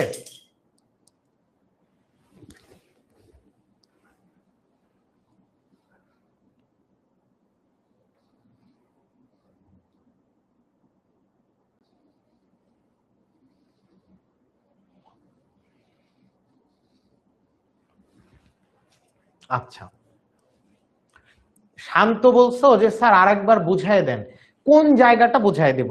একদম প্রথম থেকে বুঝাই দিব যে চাহিদা রেখা কেন ডান দিকে নিম্নগামী হয়? তোমার স্পেসিফিক বলতে হবে শান্ত, তুমি যদি ক্লাসে মন দিয়ে থাকো, যে স্যার এই জায়গাটা বুঝি নাই, যে প্রান্তিক উপযোগ কিভাবে বের করতে হয় এটা বুঝি নাই। অথবা তুমি বলতে পারো স্যার মোট উপযোগটা কিভাবে বের করলেন বুঝি নাই, কিন্তু আরেকবার বোঝাই দেন মানে আমি কতটুকু বোঝাবো এটা তো আমি বুঝতে পারি না। তো শান্ত তোমাকে স্পেসিফিক করে লিখতে হবে কোন জায়গাটা তুমি বুঝো নাই, ঠিক আছে শান্ত? কোন জায়গা বুঝো নাই? তুমি জাস্ট কপি করতেছো পেস্ট করতেছো, স্যার আরেকবার বুঝাই দেন কোন জায়গা বুঝো নাই। এরপরে বলছে যে উদ্দীপকের আলোকে চিত্রের সাহায্যে মোট উপযোগ এবং প্রান্তিক উপযোগের মধ্যে সম্পর্ক বিশ্লেষণ করো। খুবই কমন একটা কোশ্চেন, মোট উপযোগ আর প্রান্তিক উপযোগ। নাহিদ তুমি বিরতি নাও, আমরা বিরতি দিতে পারবো না, সরি। কারণ হলো আমাদের ক্লাসটা শুরুই হয়েছে মাত্র 35 মিনিট, তো বিরতি দেওয়ার তো সুযোগ নেই। আমরা একটা ক্লাস 2 ঘন্টা করি অনলাইন ব্যাচে। শান্ত বলছে যে প্রথম থেকে বোঝায় দেন স্যার। প্রথম থেকে কিভাবে বোঝায় দিব বলো? তাহলে তুমি তো মনই দাও নাই। তোমার স্পেসিফিক একটা জায়গা যে মানে কি হতে পারে, যে এই জায়গায় যে স্যার প্রান্তিক উপযোগ বের করাটা আমি বুঝতেছি না, অথবা মোট উপযোগ বের করাটা আমি বুঝতেছি না, এইভাবে বলতে হবে। মানে তুমি কোন অথবা কোন বিধি কার্যকর হয়েছে স্যার, এই ব্যাখ্যাটা আবার একটু বলেন। আচ্ছা, স্বর্ণ স্বর্ণ বলছো যে মোট উপযোগ আবার বোঝায় দাও ভাই। তো মোট উপযোগ মানে কি? তুমি 3 গ্লাস পানি খাচ্ছ, প্রথম গ্লাস, দ্বিতীয় গ্লাস, তৃতীয় গ্লাস। প্রথম মানে মানে প্রথম গ্লাস খেলে, খাওয়ার ফলে স্পেসিফিক প্রথম গ্লাস থেকে যে উপযোগটা পাইছো সেইটাকে বলা হচ্ছে প্রথম গ্লাসের প্রান্তিক উপযোগ। সেটা মনে করো 20। এখন মনে করো তুমি অন্য বাদ দিয়ে শুধু দ্বিতীয় গ্লাস খেলে, দ্বিতীয় গ্লাস পানি খাওয়ার ফলে দ্বিতীয় নাম্বার গ্লাসের জন্য তুমি উপযোগ পেলা 10। তো তাহলে দ্বিতীয় গ্লাস পর্যন্ত মোট উপযোগ কত? আগেরটাই পাইছিলা 15, সরি 20, আগেরটাই ধরো 20 পাইছো, আর পরে 2 নাম্বার গ্লাসে প্রান্তিক উপযোগ পেলা 10। তো এই যে প্রথম গ্লাস আর দ্বিতীয় গ্লাস দুইটার উপযোগ যোগ করলেই তো দ্বিতীয় নাম্বার পর্যন্ত এসে আমি মোট উপযোগ পেয়ে যাই। আগেরটায় 20, পরেরটায় 10, এই মোট উপযোগ 30। তো এইটা তোমার না বোঝার কি আছে বলো? আমি তোমাদের তো একটা এইখানে ইয়াও দিছি, এই যে এখানে কি বলছি, প্রথম স্পেসিফিক প্রথম গ্লাস থেকে আমি পেলাম স্পেসিফিক প্রথম গ্লাস, এই যে প্রথম একক ভোগ করার জন্য আমি সেখান থেকে উপযোগ পাইছি 20 একক। মানে এটা কেমন, আমরা ক্রিকেট খেলা দেখি না? ক্রিকেট খেলায় মনে করো প্রথম একটা বল 4 মারছে, তার মানে প্রথম বলের প্রান্তিক উপযোগ 4 ধরতে পারো, মানে প্রথম বলের রান। দ্বিতীয় বলে মনে করো একটা 6 মারছে, তাহলে দ্বিতীয় বলের প্রান্তিক উপযোগ কত? 6। তাহলে দ্বিতীয় বল পর্যন্ত মোট রান হয়েছে কত ওই ওভারে?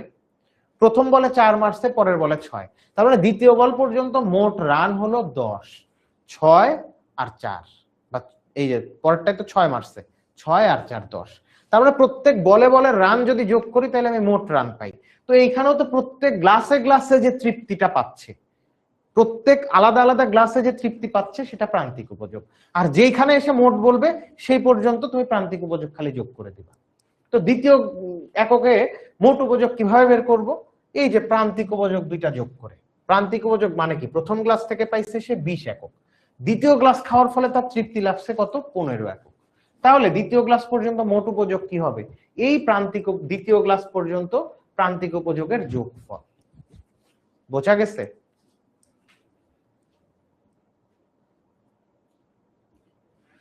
আর শান্তর কি অবস্থা বলো? শান্ত কি বোঝে নাই, ও আর স্পেসিফিক করে বললোই না, ও যে কই গেল।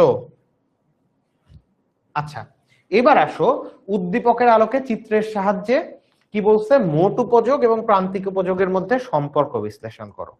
তো মোট উপযোগ আর প্রান্তিক উপযোগের মধ্যে সম্পর্ক বিশ্লেষণ মানে হলো একই গ্রাফে তুমি মোট উপযোগ আর প্রান্তিক উপযোগ রেখা আঁকাবা, অথবা তোমরা আলাদা আলাদা মানে একই পেজের মধ্যে আলাদা আলাদা গ্রাফেও মোট উপযোগ আর প্রান্তিক উপযোগ উপর নিচ করে তোমরা আঁকাতে পারো। কেমন? এইখানে তোমাদের একটা এই যে নিচে এখানে এটা সলভ করা আছে, এখানে দেখাই দিচ্ছি। এই যে তোমরা এই যে ছকটা আছে, এই ছক থেকে নিশ্চয়ই মোট উপযোগ আর প্রান্তিক উপযোগ রেখা আঁকতে পারবা, রাইট? মোট উপযোগ আঁকার জন্য আমি কি করব? মনে রাখবা যে কোনো একটা গ্রাফ আঁকার জন্য আমরা কয়টা চলক লাগে? 2টা চলক। কেন? কারণ এই যে গ্রাফ পেপার, এই যে এরকম, এই গ্রাফ পেপারটা হচ্ছে একটা 2 ডাইমেনশনাল স্ট্যাটিস্টিক্যাল টুল। মানে কি? মানে এর 2টা অক্ষ আছে, একটা এক্স অক্ষ, একটা ওয়াই অক্ষ। তো এই 2টা অক্ষের মাধ্যমে সর্বোচ্চ 2টা জিনিসের সম্পর্ক প্রকাশ করা সম্ভব। তো তাহলে আমরা প্রথমে যখন মনে করো মোট উপযোগ রেখা আঁকবো, তখন কোন কোন চলক নিব? এই ভোগের একক আর মোট উপযোগ, এই 2টা দিয়ে আমি মোট উপযোগ রেখা এঁকে ফেলবো। তারপর প্রান্তিক উপযোগ রেখা আঁকবো, তখন কি করব? এই ভোগের একক আর প্রান্তিক উপযোগ, এই দুইটা নিয়ে আমি প্রান্তিক উপযোগ রেখা এঁকে ফেলবো। তো এইটা তোমরা কি করবা, একই গ্রাফের মধ্যে এঁকে ফেলবা। এই যে এটা যদি আঁকো এইরকম একটা চেহারা দাঁড়াবে, ঠিক আছে, এরকম একটা চেহারা দাঁড়াবে। আবার তোমরা মনে করো যে মনে করলা যে এইটা তো ভাই আমার কাছে একটু কঠিন লাগতেছে, তাইলে তোমরা চাইলে এরকম উপর নিচেও কিন্তু আঁকতে পারবা। এই যে এরকম উপর নিচে মনে করো এই যে মোট উপযোগ রেখা আঁকলে যে এরকম আসবে।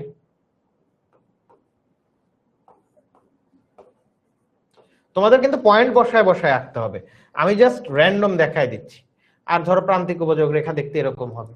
এই যে এরকম উপর নিচেও তোমরা চাইলে আঁকাতে পারো, অথবা একটার মধ্যে আঁকানোটাই বেটার যখন তুমি সম্পর্ক ব্যাখ্যা করতেছো। তো এখন তুমি কিভাবে সম্পর্কটা ব্যাখ্যা করবা, চিত্র তো আঁকলাম, এখানে আসলে কি কথা বলতে হবে এটা একটু দেখো। এখানে মূলত এইটা আঁকানোর পর তুমি চলে যাবা ছকে, এই যে ছকে চলে যাবা, এই ছকটাই তো মূলত আসছে। তো এই ছকে চলে যাবা, ছকে গিয়ে কি বলবা, বলবা যে আমরা উদ্দীপকের চিত্রে দেখতে পাই মোট উপযোগ রেখা এবং প্রান্তিক উপযোগ রেখা আঁকা হয়েছে। তো এখানে প্রথম দিকে আমরা যদি ভোগের একক বাড়াতে থাকি তাহলে মোট উপযোগ বৃদ্ধি পেতে থাকে এবং প্রান্তিক উপযোগ ধীরে ধীরে হ্রাস পেতে থাকে। তাহলে এখানে প্রথমেই কি বলতে হবে, সম্পর্ক ব্যাখ্যার সময় খেয়াল করো তিনটা স্টেপ আছে। সম্পর্ক ব্যাখ্যা আমরা চিত্র আঁকছি, চিত্র আঁকার পর যখন ব্যাখ্যা দিব চিত্র আর দেখার দরকার নেই, কি দেখবা, এই ছকটা দেখে কথা বললেই চিত্র হয়ে যাবে, চিত্রের সম্পর্ক ব্যাখ্যা। তুমি দেখো এখানে 1 2 3 4 করে যখন আমি ভোগের একক বাড়াইছি তখন মোট উপযোগ কিন্তু বাড়তেছে, এই যে 30 পর্যন্ত 5 নাম্বার একক পর্যন্ত কিন্তু বাড়ছে। আর প্রান্তিক উপযোগ কি হয়েছে, এই যে কমছে। তো আমি বলবো এখন প্রথমেই যে আমার ভোগের একক, আমরা দেখতে পাই উদ্দীপকে ভোগের একক বৃদ্ধির সাথে সাথে মোট উপযোগ বৃদ্ধি পাচ্ছে এবং প্রান্তিক উপযোগ ধীরে ধীরে হ্রাস পাচ্ছে। 6 নাম্বার এককের জন্য এসে মোট উপযোগ সর্বোচ্চ 30 হয়। সেকেন্ড স্টেপ কি, 5 নাম্বার একক পর্যন্ত মোট উপযোগ বাড়ে এবং প্রান্তিক উপযোগ হ্রাস পেতে থাকে। 6 নাম্বার এককে গিয়ে মোট উপযোগ সর্বোচ্চ হয়, তখন প্রান্তিক উপযোগ আমরা দেখতে পাই 0। কারণ আমরা তো জানি যে প্রান্তিক উপযোগ যখন 0 হবে মোট উপযোগ তখন সর্বোচ্চ হয়। এরপর আমরা দেখতে পাই, দেখো সেকেন্ড স্টেপ বললাম 6 নাম্বার এককের জন্য, এরপর 7 নাম্বার এককের কথা বলবো। এরপরে আমরা দেখতে পাই সপ্তম এককে প্রান্তিক উপযোগ ঋণাত্মক, ফলে মোট উপযোগ কমে 28 হয়। এই যে তিনটা ব্যাখ্যা, 1 থেকে 5 পর্যন্ত কি হবে, মোট উপযোগ ধীরে ধীরে বাড়বে কিন্তু প্রান্তিক উপযোগ হ্রাস পেতে থাকবে বা কমতে থাকবে। 6 নাম্বার এককে এসে প্রান্তিক উপযোগ 0 হয়, তখন মোট উপযোগ সর্বোচ্চ 30 হয়। 7 নাম্বার এককে এসে প্রান্তিক উপযোগ ঋণাত্মক, তখন মোট উপযোগ কমে 28 হয়। এই হইল ব্যাখ্যা, ঠিক আছে। দেখো এটুকু বুঝছো কিনা।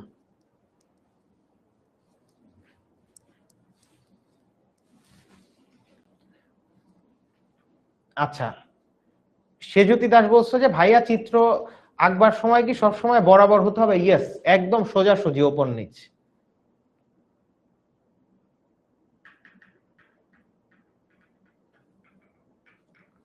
দেখো বুঝতে পারছো কি এটা, বলো যে ব্যাখ্যাটা মুখে বললাম এটা কি তোমরা বুঝতে পেরেছো, একটু কমেন্টে জানাও।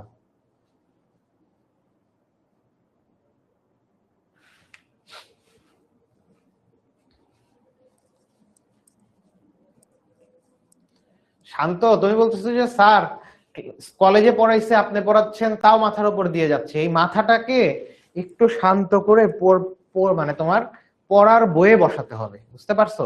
তুমি শুধু ক্লাস করলে আর হয়ে যাবে তা তো হবে না, ক্লাসের পরে বইটা নিয়ে একবার রিডিং করতে হবে, না হলে হবে না। আজকের ক্লাসটা কিন্তু আমি তোমাদের কোনো থিওরি পড়ানোর জন্য আসি নাই। থিওরি কিন্তু এর আগে 1-2টা ক্লাস আমি তোমাদেরকে ফ্রি পড়াইছি। এর বাইরেও 10 মিনিট স্কুল ধরে নিচ্ছে তুমি তোমার কলেজে হোক, তুমি 10 মিনিট স্কুলের অনলাইন পেইড ব্যাচে হোক, অথবা বাসায় কোনো টিচারের কাছে হোক, তুমি প্রথম পত্রের দ্বিতীয় অধ্যায়টা পড়ছো। আজকে আমি তোমাদের ওই হেল্পটা করতে আসছি যে প্রথম পত্রের দ্বিতীয় অধ্যায়ে কেমন ধরনের বোর্ড কোশ্চেন আসে এবং সেটাকে কিভাবে সলভ করতে হয়। এখন তুমি যদি প্রান্তিক উপযোগ কাকে বলে এটা না জানো তাহলে আসলে তোমাকে আমি কিভাবে পড়াবো বলো? আজকের ক্লাসটা কিন্তু আমার থিওরি বোঝানোর উদ্দেশ্য না, থিওরিটাকে তোমার একটু রিকল করায় দেওয়া, যেটা তুমি পড়ছো, এরপর সেইটা দিয়ে কিভাবে প্রশ্ন সমাধান করতে হয় সেটাই আমি মূলত তোমাদেরকে বোঝাবো। ঠিক আছে, তো আসো। তো তার মানে দেখো আমার কিন্তু শেষ, যে উপযোগ থেকে যেই ধরনের কোশ্চেন আসতে পারে সেটা কিন্তু আমরা সমাধান করে ফেলছি। তো এখন আসো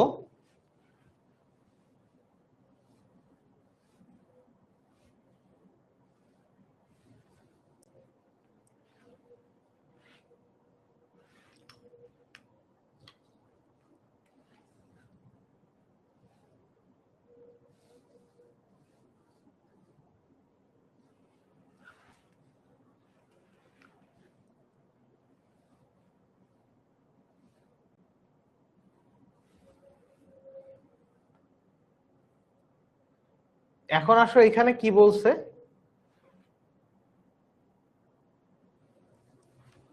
এইখানে 2 নম্বরে একটা কোশ্চেন দেখানো হয়েছে। এই কোশ্চেনে একটা সমীকরণ দিয়ে দিছে। ঠিক আছে, সমীকরণ দিয়ে দিছে, উদ্দীপকের চাহিদার সমীকরণের ভিত্তিতে চাহিদা রেখা অঙ্কন করো।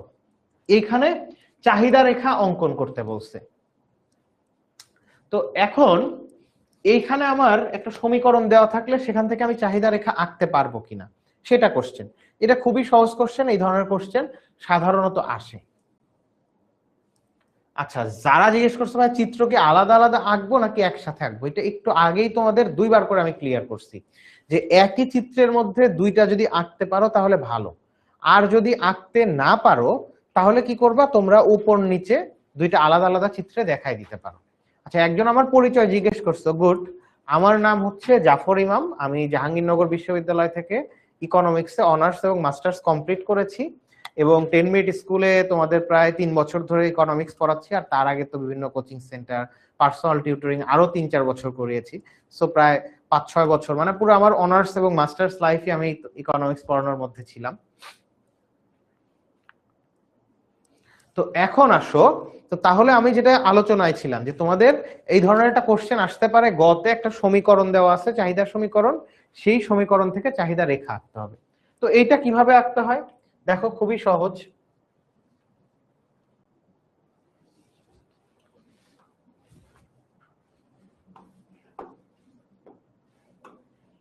তোমার একটা সমীকরণ দেওয়া আছে, QD = 45 - 5P।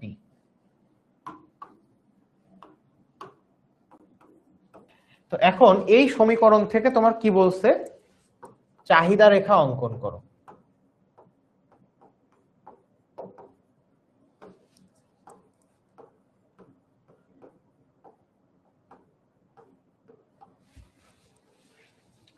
এখন চাহিদা রেখা অঙ্কন করতে বলছে। তো চাহিদা রেখা অঙ্কন করার জন্য আমার কি দরকার হবে, আমরা জানি কোন একটা রেখা আঁকতে হলে এটা 3টা স্টেপ আছে। প্রথমে একটা সমীকরণ লাগে, সেই সমীকরণ থেকে আমরা একটা সূচি তৈরি করি, সেই সূচি থেকে রেখা আঁকি। এখন এখানে তাহলে কি দেওয়া আছে, একটা সমীকরণ দেওয়া আছে। এই সমীকরণটা প্রথমেই আমি জানি যে চাহিদা সমীকরণ। কেন চাহিদা সমীকরণ ভাইয়া, কিভাবে বুঝলাম, বুঝলাম হচ্ছে আমরা দেখো চাহিদা বিধি পড়ছি না দ্বিতীয় অধ্যায়ে, প্রথম পত্রের দ্বিতীয় অধ্যায়ে। চাহিদা বিধিতে কি বলছে, অন্যান্য অবস্থা অপরিবর্তিত থাকলে কোন দ্রব্যের দাম বাড়লে চাহিদার পরিমাণ কমে, আর দাম কমলে চাহিদার পরিমাণ বাড়ে। দাম এবং চাহিদার বিপরীতমুখী সম্পর্ককে চাহিদা বিধি বলে। তো তার মানে নর্মাল রেসপন্স কি, একটা জিনিসের যদি বাজারে দাম বাড়ে ওটা আমি কম কিনি না বেশি কিনি, দাম বাড়লে ওটা কম কিনবো, আর দাম যদি কোনো পণ্যের কমে যায় আমি ওটা একটু বেশি করে কিনি। তার মানে এখানে দাম আর চাহিদার পরিমাণের মধ্যে বিপরীতমুখী সম্পর্ক আছে। তো এইখানেও দেখো পি দ্বারা বোঝানো হচ্ছে দাম, আর কিউডি দ্বারা বোঝানো হচ্ছে চাহিদার পরিমাণ। তো পি এর আগে কোন চিহ্ন, মাইনাস, আর কিউডি এর আগে কোনো চিহ্ন নাই, মানে কোন চিহ্ন, প্লাস চিহ্ন। তো এইটার আগে প্লাস চিহ্ন, এটার আগে মাইনাস চিহ্ন। সো আমি এটা বুঝতে পারতেছি চাহিদার সমীকরণ। এখান থেকে এখন সূচি তৈরি করব। তো আসো সূচি তৈরি করি। এই পাশে দাম আর এই পাশে চাহিদার পরিমাণ।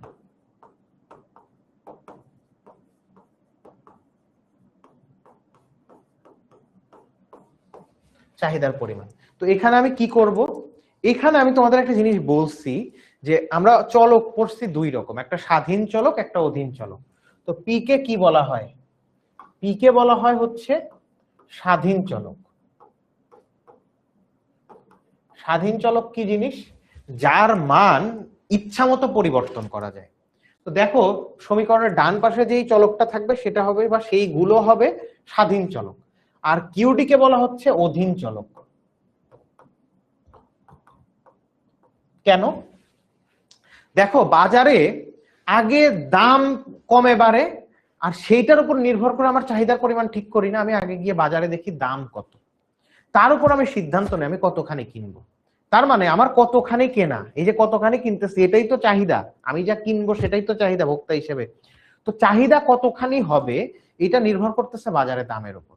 বাজারে দাম কমা বাড়া করে, তো আগে দাম কমা বাড়া করে, তার মানে এটা হলো স্বাধীন চলক। তার উপর নির্ভর করে আমি কতখানি কিনবো, মানে চাহিদার পরিমাণ কত হবে এটা ঠিক হয়। এই কারণে দাম ইচ্ছা মতো এখানে আমি 1 2 3 বসাতে পারি, সেইটার উপর নির্ভর করে চাহিদার পরিমাণ বের করা যায়। তো কেমন? ধরো এই সমীকরণে পি ইজ ইকাল টু যদি 1 হলে, পি ইজ ইকাল টু 1 হলে কিউডির মান কত হবে? 45 মাইনাস 5p মানে কি 5, আর পি গুণন আকারে আছে, তো পি এর মান 1 বসালাম। তাহলে দেখো 45 থেকে 5 বাদ দিলে 40, তার মানে পি এর মান যখন 1 তখন কিউডির মান 40। এই যে পি এর মান 1, কিউডির মান 40। একইভাবে তুমি 2 বসাও, পি এর মান 2 বসালে তাহলে কত হচ্ছে? 5 দুগুণ 10, 5 আর 2 গুণ করলে 10, 45 থেকে 10 বাদ দিলে 35। এরপর কি 3 বসাও, 3 নাও, তাহলে 3 5 15, 45 থেকে 15 বাদ দিলে এখানে 30 আসতেছে। তো আমি 3টা পয়েন্ট পেয়ে গেলাম। এখন এইটা দিয়ে আমি একটা চিত্র আঁকায় ফেলতে পারবো না? এই পাশে দাম, এই পাশে চাহিদার পরিমাণ দিলাম। দেওয়ার পর এখন জাস্ট তুমি 1 2 3 এটা কি দাম, তো তাহলে ঠিক করে ভালো দামের অক্ষগুলা।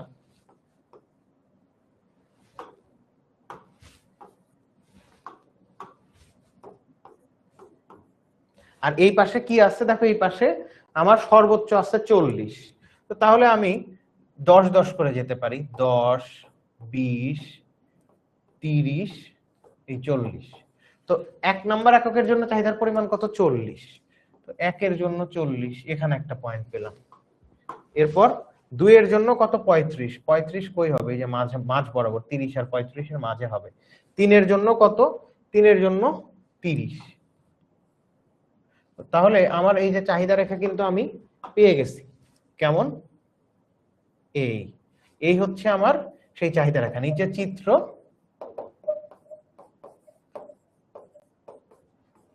চাহিদা রেখা। ঠিক আছে, এই বোঝা গেল? দেখো প্রশ্নটা কি বুঝছো?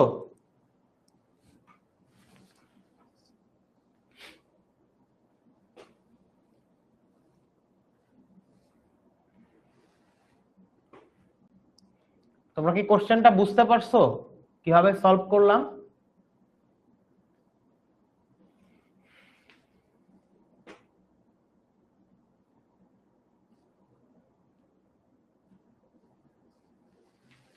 কমেন্টে জানাও কোশ্চেনটা কি বোঝা গেছে।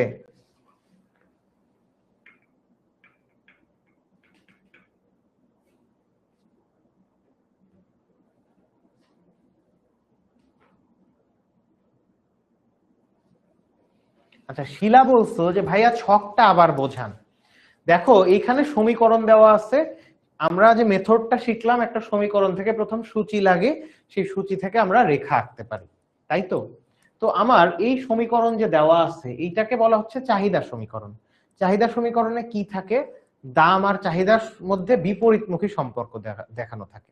তার মানে এখানে পি হচ্ছে দাম, পি এর আগে মাইনাস চিহ্ন, কিউডির আগে প্লাস চিহ্ন। সো এই লক্ষণ দেখে আমি বুঝে ফেলবো এটা একটা চাহিদা সমীকরণ। এর বাইরেও বলেও তো দিছে এটা চাহিদা রেখা অঙ্কন করো। তো একটা সমীকরণে এই সমীকরণের আগে বাদ দাও। ছোটবেলায় ম্যাথ করছো না? ম্যাথ কি ভুলে গেছো? গোলাই টোলাই খাইছো? খাও নাই নিশ্চয়ই। ছোটবেলায় একটু মনে করার চেষ্টা করো, ক্লাস 8 এ 9 10 এ জেনারেল ম্যাথে কি করছো? y = 2x + 10 এরকম একটা সমীকরণ দিয়ে বলতো লেখচিত্র অঙ্কন করো।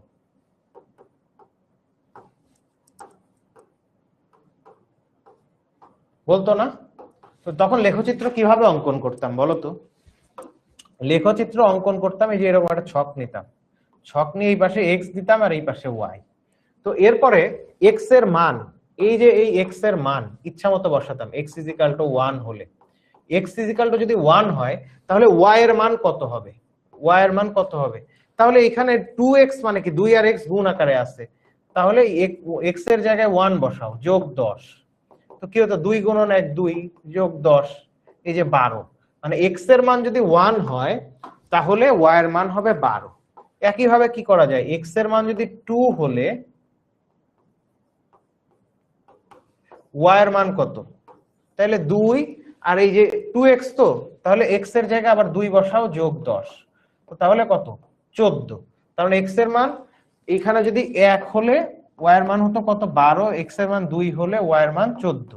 তো এইখানে আমরা কি করতাম, এই যে এইটা আসলে স্বাধীন চলক, মানে x যেহেতু ডান সাইডে আছে, এই চলকটা ডান সাইডে আছে, এর মান ইচ্ছা মতো আমি এরকম 1 2 3 5 বসাতে পারি, তার উপর নির্ভর করে y এর মান। দেখো x এর মান 1 হবে কি 2 হবে তার উপর y এর মান কিন্তু ভিন্ন ভিন্ন হচ্ছে, তার মানে x এর মানের উপর y এর মান নির্ভর করে। এইখানেও এরকম সেম একটা জিনিস, দামের উপর চাহিদার পরিমাণ নির্ভর করতেছে, বাজারে দাম আগে পরিবর্তন হয়, কমে বা বাড়ে, তার উপর নির্ভর করে আমার চাহিদা ঠিক হয়, মানে আমি কতখানি কিনবো। ঠিক আছে,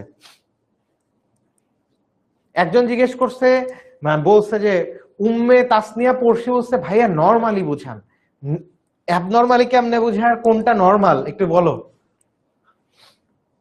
তো এখন দেখো এই সমীকরণে আমার কি করা লাগবে, জাস্ট পি এর মান আমি 1 2 3 এরকম ইচ্ছা মতো বসাবো। তো পি এর মান যদি 1 বসাই, 5 গুণন 1 কত হচ্ছে 5, 45 থেকে 5 বাদ দিলে কত 40, 1 বসালে 40 হলো।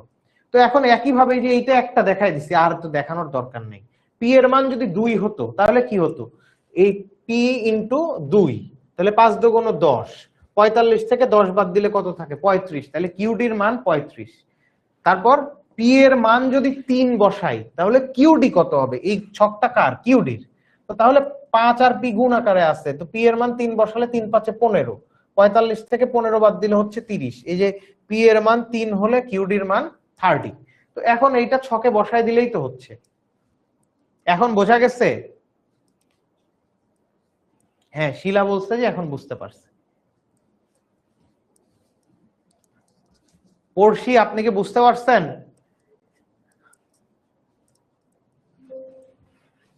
তো এইবার আসো, ধরো তোমাদের এরপরে একটা এরকম প্রশ্ন বলল,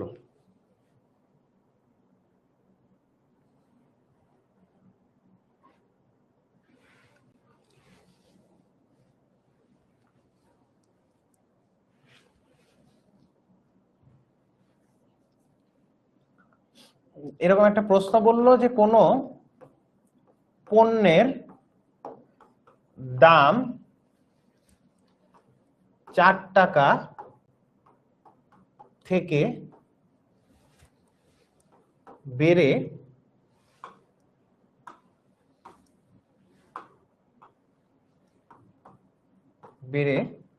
5 টাকা হলে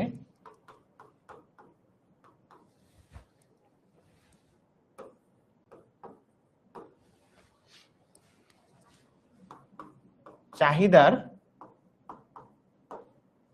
পরিমাণ 50 থেকে কমে 40 হয়, চাহিদা রেখার পরিবর্তন ব্যাখ্যা করো। প্রশ্নটা কি? প্রশ্নটা হলো যে একটা পণ্যের দাম যদি 4 টাকা থেকে বেড়ে 5 টাকা হয়, তখন চাহিদার পরিমাণ 50 থেকে কমে 40 হয়, চাহিদা রেখার পরিবর্তন ব্যাখ্যা করো। আগে আসো একটা ছক তৈরি করি, এইখানে যে ঘটনাটা বলছে সেই ঘটনাটা একটা ছকে নেই। তোমরা কি বুঝতে পারতেছো এটা আমরা কোন টপিকটা এখন মানে ইন্ডিকেট করতেছে, কোন টপিকটা নিয়ে আলোচনা করব? তোমাদের প্রথম পত্রের দ্বিতীয় অধ্যায়ে একটা টপিক আছে, সেটা কি, চাহিদা, মানে চাহিদার, তোমার যে এই যে চাহিদা, এই চাহিদার কিন্তু কিছু নির্ধারক আছে, মনে আছে? চাহিদার নির্ধারক আছে কি কি? দ্রব্যের নিজস্ব দাম, আয়, রুচি, অভ্যাস, বাজারে ক্রেতার সংখ্যা, বিজ্ঞাপন, এগুলো হচ্ছে চাহিদার নির্ধারক। তো এই নির্ধারকের পরেই একটা আলোচনা আছে যে চাহিদার নির্ধারকগুলো যদি পরিবর্তন হয় তাহলে কি হবে। বলা হচ্ছে চাহিদার নির্ধারক পরিবর্তনের ফলাফল দুইটা, এক হচ্ছে চাহিদা রেখার হ্রাস বৃদ্ধি, আর এক হচ্ছে চাহিদা রেখার পরিবর্তন। তো আমি আবার বলতেছি যে চাহিদার কিছু নির্ধারক আছে, মানে চাহিদার নির্ধারক কোনগুলা, যেই কারণগুলার কারণে চাহিদার পরিমাণ কমা বাড়া করে সেই কারণগুলাকে বলা হচ্ছে চাহিদার নির্ধারক। তো চাহিদার নির্ধারক কি কি? চাহিদার নির্ধারক হচ্ছে দ্রব্যের নিজস্ব দাম, আয়, রুচি, অভ্যাস, বাজারে ক্রেতার সংখ্যা। তো এখন প্রশ্ন, এই যে চাহিদার নির্ধারক, এই নির্ধারকগুলো যদি কমা বাড়া করে এইটার কারণে চাহিদা রেখার উপরে কি প্রভাব পড়বে, চাহিদা রেখা কেমন হবে? তো চাহিদা রেখার পরিবর্তন আসলে মানে চাহিদা রেখার যে পরিবর্তন, এই পরিবর্তনটা দুই রকম হয়। একটা হচ্ছে চাহিদা রেখার হ্রাস বৃদ্ধি, আর একটা চাহিদা রেখার তোমার স্থানান্তর। তো এখন আমরা কিন্তু পড়ছিলাম, এই যে দেখো তোমাদের একটু দেখায় দিই, দেখি এখানে আছে কিনা। এই যে দেখো এখানে আমি কিন্তু এই যে আমরা এটা কিন্তু পড়ছি, পেইড ব্যাচে আমরা এটা পড়ছি যে চাহিদার নির্ধারক সমূহ পরিবর্তনের ফলে দুইটা ঘটনা ঘটে, একটা হচ্ছে চাহিদার সংকোচন সম্প্রসারণ, আর একটা হচ্ছে চাহিদার হ্রাস বৃদ্ধি। তো চাহিদার নির্ধারক গুলা কি কি?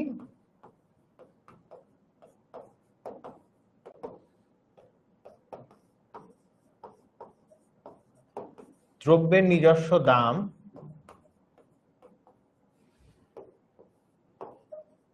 বাজারে ক্রেতার সংখ্যা,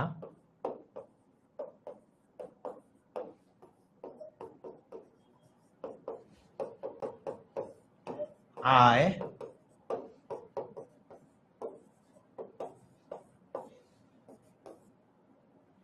অভ্যাস,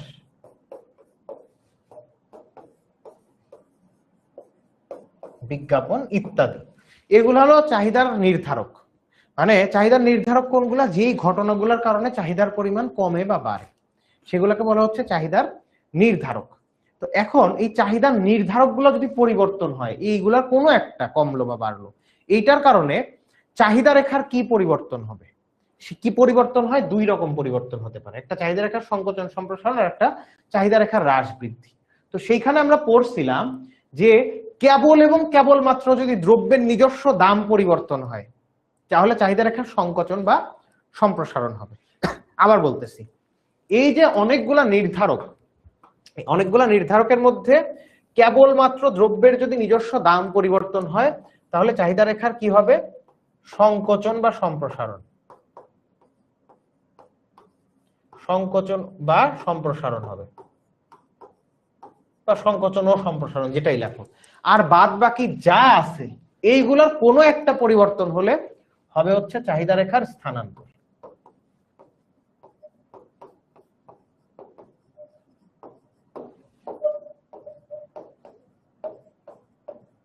কি হবে? চাহিদা রেখার স্থানান্তর হবে। তো এখন চাহিদা রেখার হ্রাস বৃদ্ধি জিনিসটা কি, এটা কিন্তু তোমাদের চিত্রে দেখাইছিলাম। ধরো এটা একটা চাহিদা রেখা, এই পাশে দাম, এই পাশে চাহিদার পরিমাণ দেওয়া আছে। তো প্রাথমিক অবস্থায় তোমার দাম বলল 10 টাকা, তখন চাহিদার পরিমাণ কত? 50 একক। তো এখন কোনো কারণে দাম বেড়ে গেল, তুমি ইনিশিয়ালি এই পয়েন্টে ছিল, বললো যে প্রাথমিক অবস্থায় তোমার দাম 10 টাকা, চাহিদার পরিমাণ 50, হঠাৎ করে দাম বেড়ে গেল, দাম 15 টাকা বাড়লো, বাড়ার ফলে চাহিদার পরিমাণ 40 হয়ে গেছে। তো এটা মনে করো কি একটা ছকে দেওয়া আছে, ওই যে আমরা গল্প বলছি ওই রকম মনে করো একটা ছকে দেওয়া আছে। বললো চাহিদা রেখার পরিবর্তন ব্যাখ্যা করো। তো তুমি বলবা যে আমরা এই উপরের তথ্যগুলো দিয়ে একটা চাহিদা রেখা অঙ্কন করি এবং প্রাথমিক অবস্থায় এ বিন্দুতে আমরা দেখতে পাই মানে যখন দাম 10 টাকা, চাহিদার পরিমাণ 50 একক, দাম বেড়ে 15 হওয়াতে চাহিদার পরিমাণ হয়ে গেল 40 একক। এখানে আমরা দেখতে পাচ্ছি চাহিদার পরিমাণ হ্রাস পেয়েছে এবং আমরা এ বিন্দু থেকে বি বিন্দুর দিকে, মানে তোমার এ বিন্দুর থেকে বি বিন্দুর দিকে ধাবিত হয়েছে। তো এইখানে মূল কথা কি বলছে, কি সংকোচন আর সম্প্রসারণ। এর মধ্যে এখানে কি হয়েছে? এখানে চাহিদার পরিমাণ কমছে না, তার মানে এটাকে আমি বলবো সংকোচন। সংকোচন, এখানেও সংকোচন লিখতে পারো তোমরা। তাহলে চাহিদা রেখার যে পরিবর্তন সেটা কি হয়েছে? চাহিদা রেখার সংকোচন হয়েছে। চাহিদা রেখার সংকোচন মানে আসলে চাহিদার পরিমাণের সংকোচন, মানে কমে আসা। তো প্রথমে দাম ছিল 10, তখন চাহিদার পরিমাণ ছিল 50। এখন কি হয়েছে? চাহিদার পরিমাণ দাম বাড়ায় কমে আসছে না, তার মানে এখানে চাহিদা রেখার সংকোচন হয়েছে। চিত্র চাহিদা রেখার সংকোচন, নিচে নোটেশনে ব্যাখ্যা লিখতে হবে। হ্যাঁ, চাহিদা রেখার সংকোচন। আবার কি যদি এমন হইতো, মনে করো প্রাথমিক দাম দেওয়া আছে 10 টাকা, তখন চাহিদার পরিমাণ কত? 50 একক। এখন এরপরে দাম কমলো, দাম কমে মনে করো হয়েছে 7 টাকা, চাহিদার পরিমাণ বেড়ে হয়ে গেছে মনে করো 70। তো আমার প্রাথমিকভাবে আমি এখানে ছিলাম, এখন আসলাম কোথায়? বি বিন্দুতে। তো 50 থেকে চাহিদার পরিমাণ বেড়ে 70 হয়েছে। তো এইটাকে আমি তখন কি বলতে পারি? সম্প্রসারণ। মানে কার সম্প্রসারণ? চাহিদার পরিমাণের সম্প্রসারণ, বা এইখানেও লিখতে পারো সম্প্রসারণ। আসলে সম্প্রসারণ মানে কি? চাহিদার পরিমাণ বেড়ে গেছে, এই জন্য বলতেছে চাহিদা রেখার সম্প্রসারণ। চিত্র তাইলে এখানে কি হবে? চাহিদা রেখার সম্প্রসারণ। এই কনসেপ্টটা কি তোমরা বুঝছো? আমাকে একটু বলো, এই যে কনসেপ্টটা মাত্র বোঝালাম, এটা কি বুঝছো?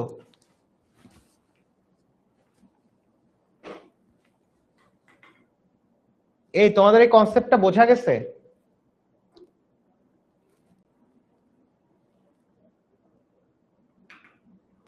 কমেন্টে জানাও।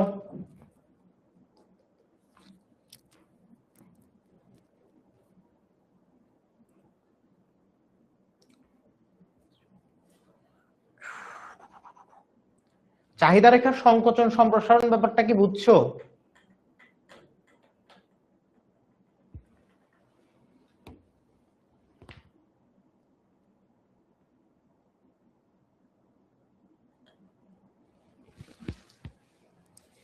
সুরাইয়া সুলতানা, স্যার দ্রুত পড়ান, ক্লাস শেষ করেন। আচ্ছা, মানে আপনি কি আমাদের পেইড ব্যাচের স্টুডেন্ট নাকি নতুন স্টুডেন্ট বলেন তো?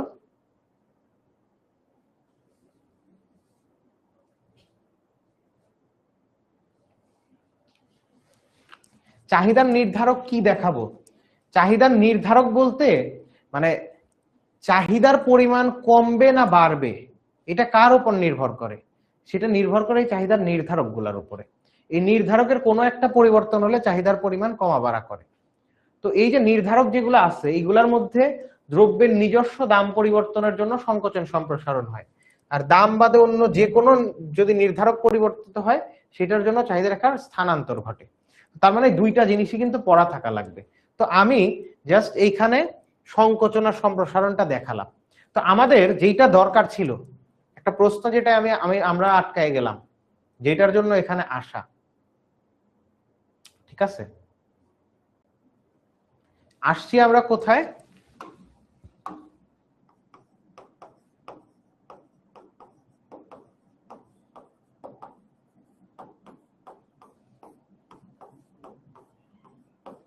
তো এইখানে দেখো গল্পে গল্পে বলছে দাম 4 টাকা থেকে বেড়ে 5 টাকা হলো।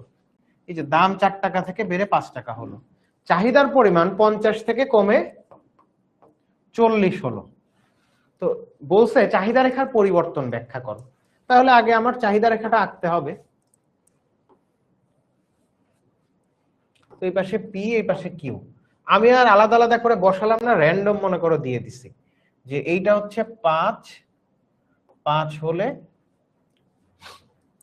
5 দিলাম কেন,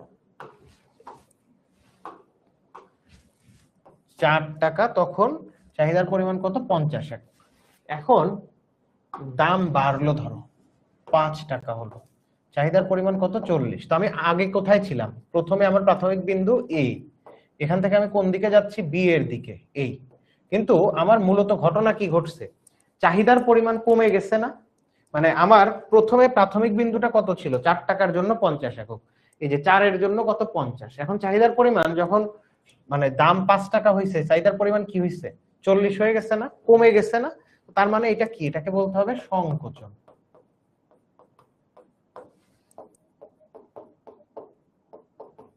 সংকোচন হয়েছে। তো চিত্র লিখতে হবে, চিত্র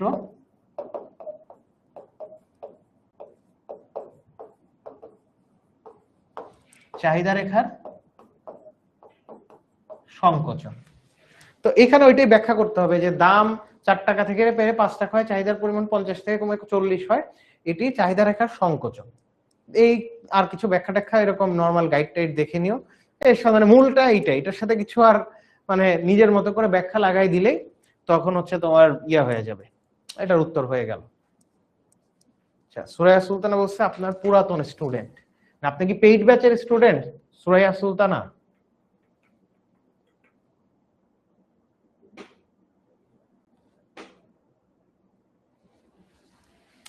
এই প্রশ্নটা বোঝা গেছে? এইটার জন্যই মূলত চাহিদা রেখার সংকোচন সম্প্রসারণ দেখালাম। এবং আপনাদের কিন্তু চাহিদা রেখার স্থানান্তরটাও ভালো করে পড়ে নিতে হবে, ঠিক আছে? চাহিদা রেখার স্থানান্তরটাও এটার সাথে সাথে পড়ে নিতে হবে, মানে ওই টপিক থেকেও কোশ্চেন আসতে পারে। অন্য নির্ধারকের একটা চেঞ্জ দেখায় দিলে তখন কিন্তু চাহিদা রেখার স্থানান্তর হবে। আচ্ছা, সাদিয়া আক্তার বলছে যে ভাইয়া এই চ্যাপ্টারে আপনার ইউটিউবে আপনার 2টা ক্লাস আছে অনেক আগের, আমি ওইগুলা এই চ্যাপ্টারে করে শিখেছি। ইয়েস, আমার 2টা ক্লাস ইউটিউবে আপলোড করা আছে। ওই 2টা ক্লাস যদি করেন তাইলে সেকেন্ড চ্যাপ্টার মোটামুটি ক্লিয়ার হয়ে যাওয়ার কথা। যারা ফ্রি ব্যাচের স্টুডেন্ট আছেন তারা ইউটিউবে একটু সার্চ দিয়েন যে এইচএসসি ইকোনমিক্স 10 মিনিট স্কুল, ওখানে গিয়ে দেখবেন আমার 2টা ক্লাস আছে এই প্রথম পত্রের 2য় অধ্যায়ের উপরে, ঠিক আছে? আচ্ছা, পেইড ব্যাচের না, ওকে, বুঝতে পেরেছি। এখন আসেন আমরা আরেকটা কি আমি বললাম, তাহলে মানে 4টা জায়গা থেকে কোশ্চেন হতে পারে। উপযোগ, এরপর কি চাহিদা সমীকরণ, চাহিদা রেখার সংকোচন সম্প্রসারণ বা যোগান, যোগানের সংকোচন সম্প্রসারণ। 3 নাম্বার যে কোশ্চেন, মানে 3 নাম্বার যে জায়গাটা আছে সেটা হচ্ছে চাহিদা রেখার মানে মানে স্থিতিস্থাপকতা বা ইলাস্টিসিটি থেকে কোশ্চেন হইতে পারে, ঠিক আছে? তো স্থিতিস্থাপকতা খুবই গুরুত্বপূর্ণ এবং স্টুডেন্টদের এই চ্যাপ্টারে সবচেয়ে বেশি বোধহয় পেইনফুল হয় হচ্ছে স্থিতিস্থাপকতা নিয়ে। তো স্থিতিস্থাপকতা নিয়ে কেমন কোশ্চেন হতে পারে এটা একটু দেখি। এই যে 2 নাম্বার যে প্রশ্নটা আমরা দেখতেছিলাম, এইখানেই কিন্তু একটা জিনিস বলা আছে, ঠিক আছে? এখানে একটা জিনিস বলা আছে কি, এখানে একটা সমীকরণ দেওয়া আছে QD = 45 - 5P। ঘতে জিজ্ঞেস করছে উদ্দীপকের আলোকে চাহিদার স্থিতিস্থাপকতা নির্ণয় করো এবং দ্রব্যের প্রকৃতির উপর মন্তব্য করো, ঠিক আছে? এখানে কি বলছে যে চাহিদার স্থিতিস্থাপকতা নির্ণয় করো এবং দ্রব্যের প্রকৃতির উপর মন্তব্য করো। তো তার মানে আমার এখানে চাহিদার একটা সমীকরণ দেওয়া আছে, সেখান থেকে চাহিদার স্থিতিস্থাপকতা নির্ণয় করতে, চাহিদার দাম স্থিতিস্থাপকতা নির্ণয় করতে হবে এবং এটার প্রকৃতি কি, মানে দ্রব্যটা কেমন সেটা ব্যাখ্যা করতে হবে। তো স্থিতিস্থাপকতায় আমি ধরে নিচ্ছি যে আপনারা স্থিতিস্থাপকতা অলরেডি পড়ছেন।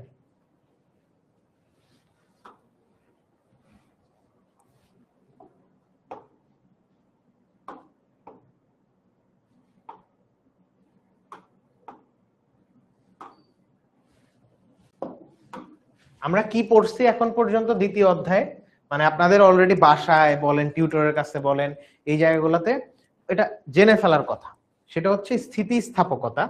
প্রথম যেটা আপনাদের মনে প্রশ্ন আসার কথা যে স্যার স্থিতিস্থাপকতা আমি কেন শিখবো, কি জন্য দরকার স্থিতিস্থাপকতা? আচ্ছা, নুসরাত জাহান নিঝুম জিজ্ঞেস করেছে কয়টা পর্যন্ত ক্লাস হবে? 8টা অবধি ক্লাস হবে, 5 মিনিট 7 মিনিট এদিক ওদিক হতে পারে, বাট 8টা অবধি ক্লাস হবে, ঠিক আছে? তো স্থিতিস্থাপকতা শেখার আমাদের মূল উদ্দেশ্য হলো স্থিতিস্থাপকতার মাধ্যমে আমরা দ্রব্যের প্রকৃতি নির্ণয় করতে পারি। অর্থাৎ দ্রব্যটা কি সাধারণ, এটা কি ভ্যাবলেন গুড নাকি এটা গিফেন গুড, অর্থাৎ এটা কি উৎকৃষ্ট পণ্য নাকি নিকৃষ্ট পণ্য, বা 2টা পণ্যের মধ্যে কেমন সম্পর্ক বিরাজমান, তারা কি একে অপরের পরিবর্তক নাকি একে অপরের পরিপূরক।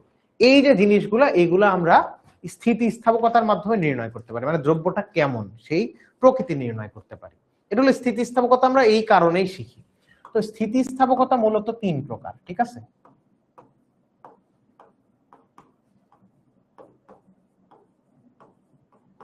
স্থিতিস্থাপকতা স্থিতিস্থাপকতা বলতে চাহিদার স্থিতিস্থাপকতা। হ্যাঁ, চাহিদার স্থিতিস্থাপকতা 3 প্রকার। কি কি? এক নাম্বার হচ্ছে চাহিদার দাম স্থিতিস্থাপকতা।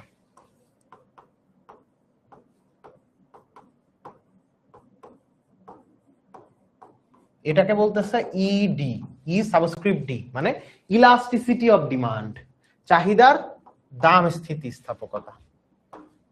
2 নম্বরে কি? চাহিদার আয় স্থিতিস্থাপকতা।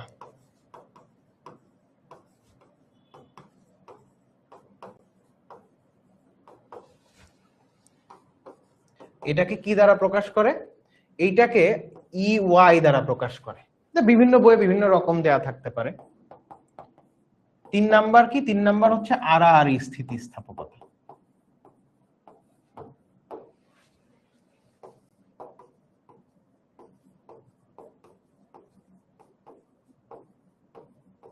আড়াআড়ি স্থিতিস্থাপকতা এটাকে কি দ্বারা প্রকাশ করে? ই এক্স ওয়াই দ্বারা, বা ইসিও অনেক জায়গায় আছে, ঠিক আছে? ই এক্স ওয়াই বা ইসি যে কোনোটাই হতে পারে। এখন চাহিদার দাম স্থিতিস্থাপকতা। আচ্ছা, পুষ্পিতা খানম বলছে যে আপনার কথাটা বুঝিনি। কোন কথাটা বুঝেন নাই? আমার কোন কথা বুঝেন নাই? স্থিতিস্থাপকতা। আচ্ছা, আমি আপনাদের একটা পরামর্শ দেই, সেটা হলো, আমি আবারও বলতেছি, আজকের ক্লাসে কিন্তু আমি আপনাদের থিওরি শেখাতে পারবো না।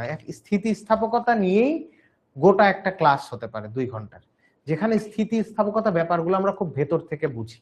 তো আমার ক্লাস, থিওরিটিক্যাল ক্লাস কেমন, এটা তো আপনাদের অনেকের মনে প্রশ্ন আসতে পারে যে আফরোজ ভাই কেমন পড়ায়।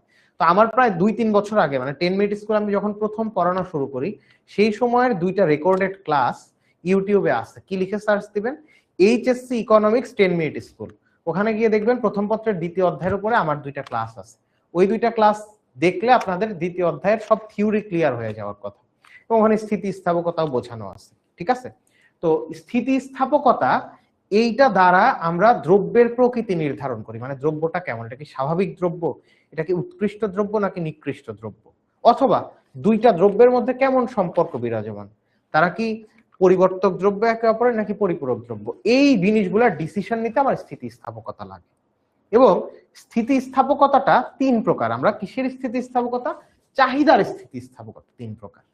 প্রথম প্রকার কি? চাহিদার দাম স্থিতিস্থাপকতা, চাহিদার আয় স্থিতিস্থাপকতা, আড়াআড়ি স্থিতিস্থাপকতা। এগুলো প্রত্যেকটা আলাদা আলাদা আরো ব্যাখ্যা আছে, আমি জাস্ট আপনাদের রিকল করাই দিতেছি, বুঝছেন? তো এখানে চাহিদার দাম স্থিতিস্থাপকতার ফর্মুলা কি? এই ফর্মুলারও কিন্তু আলাদা ব্যাখ্যা আছে, মনে রাখার জন্য সেই ব্যাখ্যাগুলো জানা থাকা দরকার। তো যাই হোক, আমি এখানে আপনাদের মনে করার সুবিধার্থে জাস্ট ফর্মুলাটা আরেকবার লিখে দিচ্ছি। তাহলে চাহিদার দাম স্থিতিস্থাপকতা ইডি ইজ ইকুয়াল টু কি? Del Q divided by del P, P এর ক্রসে পি, কিউ এর ক্রসে কিউ। এটা হলো চাহিদার দাম স্থিতিস্থাপকতার ফর্মুলা, ঠিক আছে? Del Q divided by del P, P এর ক্রস সোজা হবে পি, কিউ এর ক্রস সোজা হবে কিউ। এটা হলো চাহিদার দাম স্থিতিস্থাপকতার ফর্মুলা। ডেল কিউ মানে কি? কোয়ান্টিটির পরিবর্তন, ডেল পি মানে দামের পরিবর্তন। এখানে পি দ্বারা বোঝাবে প্রাথমিক দাম, আর কিউ দ্বারা বোঝাবে প্রাথমিক পরিমাণ।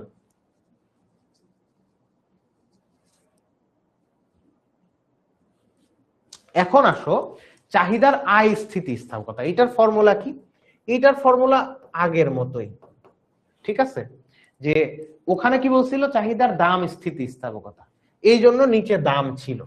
আর এখানে কিন্তু বলছে কি? চাহিদার আয় স্থিতিস্থাপকতা, তাইলে আর দাম থাকবে না, কি থাকবে? আয় থাকবে। Del Q divided by del Y, এই কিউ এর পি এর জায়গায় ওয়াই। পি কেন ছিল? চাহিদার দাম স্থিতিস্থাপকতা, দামের জন্য। এখানে যেহেতু আয় বলছে সেই জন্য ওয়াই দিছি। ওয়াই দ্বারা কি বোঝাচ্ছি? আয়। Del Q divide by del Y, Y এর ক্রসে ওয়াই আর কিউ এর ক্রসে কিউ। এই ওয়াই দ্বারা বোঝাচ্ছে প্রাথমিক আয়, কিউ দ্বারা বোঝাচ্ছে প্রাথমিক পরিমাণ। এরপরে আসো আড়াআড়ি স্থিতিস্থাপকতা। দেখো, চাহিদার দাম স্থিতিস্থাপকতা নির্ণয় করার জন্য আমার কি কি লাগে? একই পণ্যের 2টা দাম এবং সেই দুইটা দামের জন্য চাহিদার পরিমাণ। আর আয়ের ক্ষেত্রে চাহিদার আয় স্থিতিস্থাপকতা নির্ণয় করতে আমার কি দেওয়া থাকা লাগে? দুইটা আয় এবং সেই দুইটা আয়ের বিপরীতে, মানে অন্তত দুইটা আয় এবং সেই দুইটা আয়ের বিপরীতে পণ্যটার যে কোনো একটা পণ্যের চাহিদার পরিমাণ। মানে চাহিদার দাম স্থিতিস্থাপকতা এবং আয় স্থিতিস্থাপকতায় একই পণ্য নিয়ে কাজ করতেছে। আর চাহিদার আর স্থিতিস্থাপকতার উদ্দেশ্য কি? চাহিদার আর স্থিতিস্থাপকতার উদ্দেশ্য যে দুইটা পণ্যের মধ্যে কেমন সম্পর্ক বিদ্যমান সেইটা বের করা। তো দুইটা পণ্যের মধ্যে কেমন সম্পর্ক বিদ্যমান, এইখানে যেহেতু মানে এই কথাটা আমরা মানে বের করতে চাই, তারা কি পরিবর্তক নাকি পরিপূরক। এখানে কি হয় জানেন, একটা পণ্যের দাম দেওয়া থাকে আর চাহিদার পরিমাণ দেওয়া থাকে অন্য আর একটা পণ্যের। তাহলে কি চাহিদার দাম স্থিতিস্থাপকতায় একই পণ্যের দাম এবং সেই পণ্যের চাহিদার পরিমাণ দেওয়া থাকে। কিন্তু যদি এরকম হয় যে একটা ছক দেওয়া এবং সেই ছকে একটা পণ্যের দাম দেওয়া আছে, চাহিদার পরিমাণ দেওয়া আছে অন্য আর একটা পণ্যের, তাহলে সেটা আমি আর স্থিতিস্থাপকতা দিয়ে করি। তো আর স্থিতিস্থাপকতার ফর্মুলাটা কি? এই ই সাবস্ক্রিপ্ট, মানে কোনো কিছু যদি ই এর নিচে লেখা হয় সেটাকে সাবস্ক্রিপ্ট বলে। আর যদি উপরে লিখতাম, মনে করেন অনেক ক্ষেত্রে যদি লেখা যায় সেটা বলে সুপারস্ক্রিপ্ট। এইটা বুঝেন নাই না কি? এটাতে বোঝার কিছু নাই। তো এইটার ফর্মুলা কি?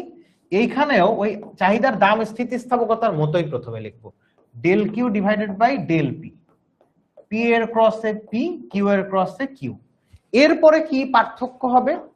চাহিদার মানে আর স্থিতিস্থাপকতার ক্ষেত্রে কি বলছি, একটা পণ্যের দাম দেওয়া থাকে অন্য আর একটা পণ্যের চাহিদার পরিমাণ দেওয়া থাকে। মানে এক্স দ্রব্যের দাম দেওয়া থাকলে চাহিদার পরিমাণ দেওয়া থাকবে ওয়াই দ্রব্যের। মানে চায়ের দাম দেওয়া, দামের পরিবর্তন দেওয়া থাকলে চাহিদার পরিমাণ দেওয়া থাকবে কার? কফির। এই জন্য দামের ক্ষেত্রে যে এক্স দ্রব্যের মনে করি দাম পরিবর্তন হচ্ছে, এবং সেই কারণে চাহিদার পরিমাণ কার পরিবর্তন হচ্ছে? ওয়াই দ্রব্যের। এই জন্য ফর্মুলাটা এভাবে লেখা হয়। ঠিক আছে, এটা তো জাস্ট শর্টকাট, মানে আমি আপনাদের ফর্মুলাটা রিকল করাই দিলাম। এইটার একটা ম্যাথ করাবো এই জন্য এই কথাটুকু বললাম, কিন্তু এটা থিওরিটিক্যাল ব্যাকগ্রাউন্ড আপনাদের হয় আমার ফ্রি ক্লাসে জানতে হবে, অথবা মানে যারা পেইড ব্যাচে আসছেন তাদের তো মোটামুটি ক্লিয়ার থাকার কথা। তো এখন বলতে পারেন ভাই 10 মিনিট স্কুল ফ্রি ক্লাস কেন দিল? অনেস্ট উত্তর হলো যে মানে আজকের ক্লাস তো আমরা ধরে নিছি, যেহেতু সামনে আপনাদের মানে হাফ ইয়ারলি এক্সাম, কারো ফার্স্ট টার্ম এক্সাম, তো ধরে নিছি যে প্রথম পত্রের দ্বিতীয় অধ্যায় অ্যাটলিস্ট আপনারা পড়ে ফেলছেন। তো সেইটার সিকিউ সলভ করাচ্ছি যেন ওই সামনের পরীক্ষায় ভালো করতে পারেন। এর আগে আপনাদের আমরা বেশ কিছু থিওরিটিক্যাল ক্লাস করাইছি, ধরে ধরে প্রত্যেকটা টপিক বোঝায়। তো এই ক্লাসগুলোর উদ্দেশ্য যে আমাদের যে অনলাইন ব্যাচটা চলতেছে সেখানে ইকোনমিক্স আছে, আপনি ইকোনমিক্স শুধুমাত্র ইকোনমিক্স কিনতে পারেন আপনার প্রয়োজন অনুযায়ী, সেখানে জিওগ্রাফি আছে, চাইলে শুধু জিওগ্রাফি কিনতে পারেন। ঠিক আছে, তো অনলাইন ব্যাচ চলতেছে, সেই অনলাইন ব্যাচে আমরা কেমন পড়াই, ভাইয়ারা কিভাবে বোঝায়, কি কি পাবো আমরা, সেই জিনিসগুলো যেন বুঝতে পারেন ক্লাসে এসে, সেই জন্য একটা ডেমো ক্লাস বলতে পারেন। বেসিক্যালি এটা একটা ফ্রি ডেমো ক্লাস, যে আমরা আমাদের মানে পেইড ব্যাচে কিভাবে পড়াই, কি কি ম্যাটেরিয়াল দেই, ভাইয়ারা কেমন পড়ায়, সেটা যেন এসে দেখতে পারেন।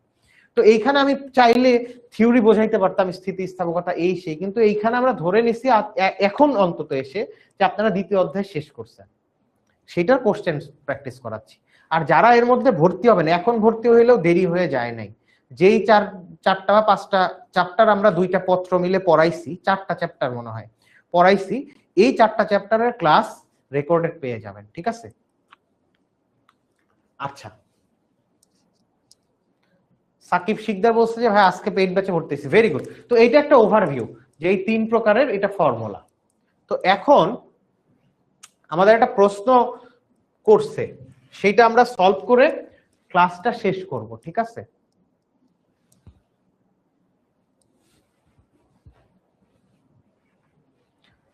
QD is equal to 45 minus 5p। হ্যাঁ, এইটার মানে এই পণ্যের চাহিদার স্থিতিস্থাপকতা নির্ণয় করে দ্রব্যের প্রকৃতি নির্ধারণ করতে বলছে। QD is equal to 45 minus 5p।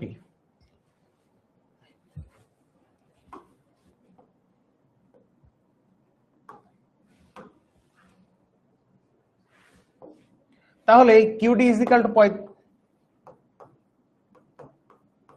45 minus 5p। এটা হলো ফর্ম, মানে আমার একটা সমীকরণ দেওয়া আছে, এই সমীকরণের মানে বা এই পণ্যের চাহিদার দাম স্থিতিস্থাপকতা নির্ণয় করতে বলছে এবং সেটার প্রকৃতি নির্ধারণ করতে বলছে। তো এখন এইটার আমার স্থিতিস্থাপকতা যদি নির্ণয় করতে হয়, প্রথমে আমার আগে ছক তৈরি করা লাগবে বা সূচি, এবং সেই সূচিতে কি থাকা লাগবে, অন্তত দুইটা দাম এবং সেই দুইটা দামের বিপরীতে চাহিদার পরিমাণ। তো এই পাশে হচ্ছে পি আর এই পাশে চাহিদার পরিমাণ। কিউডি মানে হচ্ছে কোয়ান্টিটি ডিমান্ডেড বা চাহিদার পরিমাণ।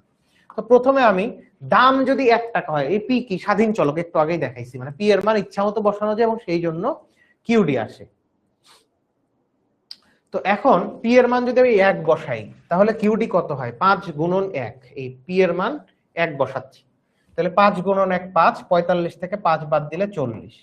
তো পি যদি 2 হয় তাহলে কিউডি কত হবে, একটা করেই দিই, আপনারা তো আবার অনেক সময় কনফিউজড হয়ে যাচ্ছেন। এই যে পি এর জায়গায় 2 বসালাম, তাহলে 45 মাইনাস কত 10, 35 হচ্ছে। সো এই যে 2 হলে 35। তো স্থিতিস্থাপকতা নির্ণয়ের জন্য দুইটা দাম আর দুইটা চাহিদার পরিমাণ হলেই এনাফ। এখন কি আমরা ফর্মুলা প্রয়োগ করব, যে আমরা জানি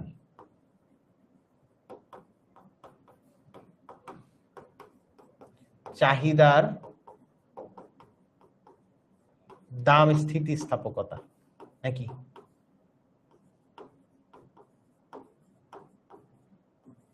চাহিদার দাম স্থিতিস্থাপকতা ইডি সমান সমান, ফর্মুলা কি লিখছিলাম, del Q divided by del P, P এর ক্রসে পি, কিউ এর ক্রসে কিউ, এটা ছিল ফর্মুলা।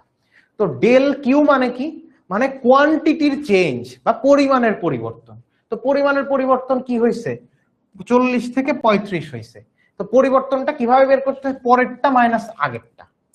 তো তাহলে উপরে কি হবে, পরেরটা মাইনাস আগেরটা যদি হয় তাহলে উপরে পরিমাণ কত, 35 মাইনাস 40, নিচে ডেল পি মানে দামের পরিবর্তন। দামের পরিবর্তন কিভাবে বের করব, পরেরটা মাইনাস আগেরটা, এই যে 2 মাইনাস 1 গুণন এই পি মানে কি, প্রাথমিক দাম মানে ইনিশিয়াল প্রাইস, পি মানে প্রাথমিক দাম, প্রাথমিক দাম কত 1, আর কিউ মানে হচ্ছে প্রাথমিক পরিমাণ, প্রাথমিক পরিমাণ কত 40। তো তাহলে এখন এটা যদি আমরা করি তাহলে 35 থেকে যদি 40 বাদ দেই, ছোট সংখ্যা থেকে বড় সংখ্যা যদি বাদ দেই, ঋণাত্মক আসবে -5, আর নিচে আসবে 1, এইখানে আসবে 1/40। তো 5 দিয়ে যদি 40 কে কাটাকাটি করি কত হচ্ছে 8, মানে আলটিমেটলি রেজাল্ট আসতেছে আমার কত, মাইনাস, এই যে ইডি সমান সমান -1/8। ঠিক আছে, এইটা আমার স্থিতিস্থাপকতার মান আসছে, খেয়াল করে দেখেন, -1/8। তো এখন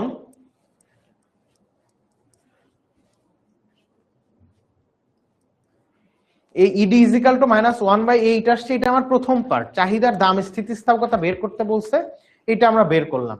চাহিদার দাম স্থিতিস্থাপকতা কিভাবে বের করে এটা কি বুঝছেন,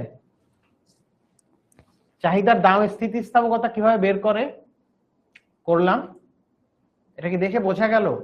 এখন কেউ যদি স্থিতিস্থাপকতা টপিকটাই আজকে জীবনে প্রথমবারের মতো দেখেন, তার জন্য বোঝাটা কঠিন, কারণ আজকের ক্লাসটা সলভ ক্লাস, আমি থিওরি বোঝাচ্ছি না, জাস্ট আমি তাও এমসি মানে ফর্মুলাটা আপনাদের মনে করাই দিছি। তো এইটা একটা মাথায় রাখতে হবে, ঠিক আছে?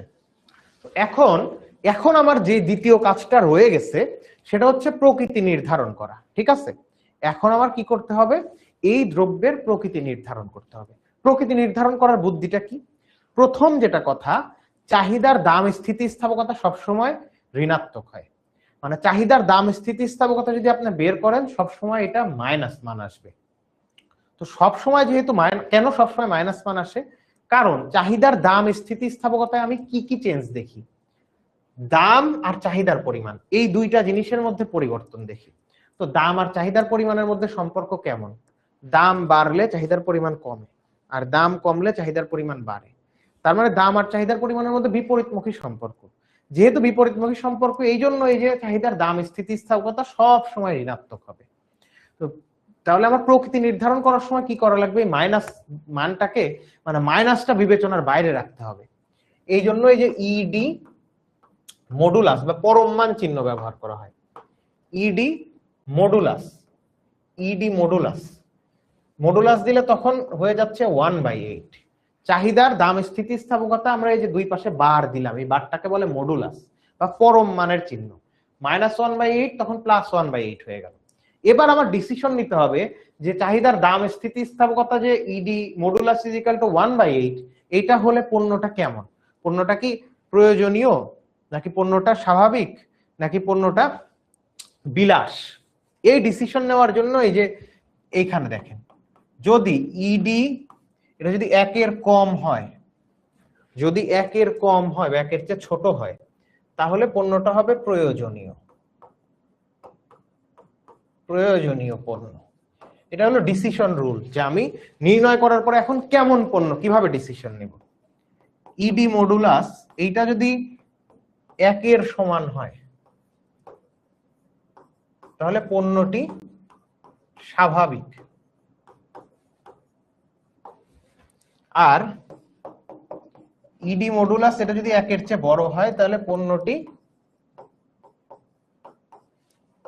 বিলাস দ্রব্য।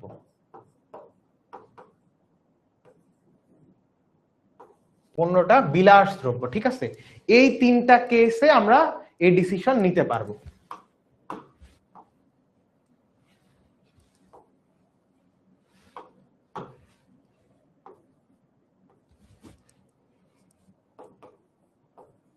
এই ডিসিশন নিতে পারবো।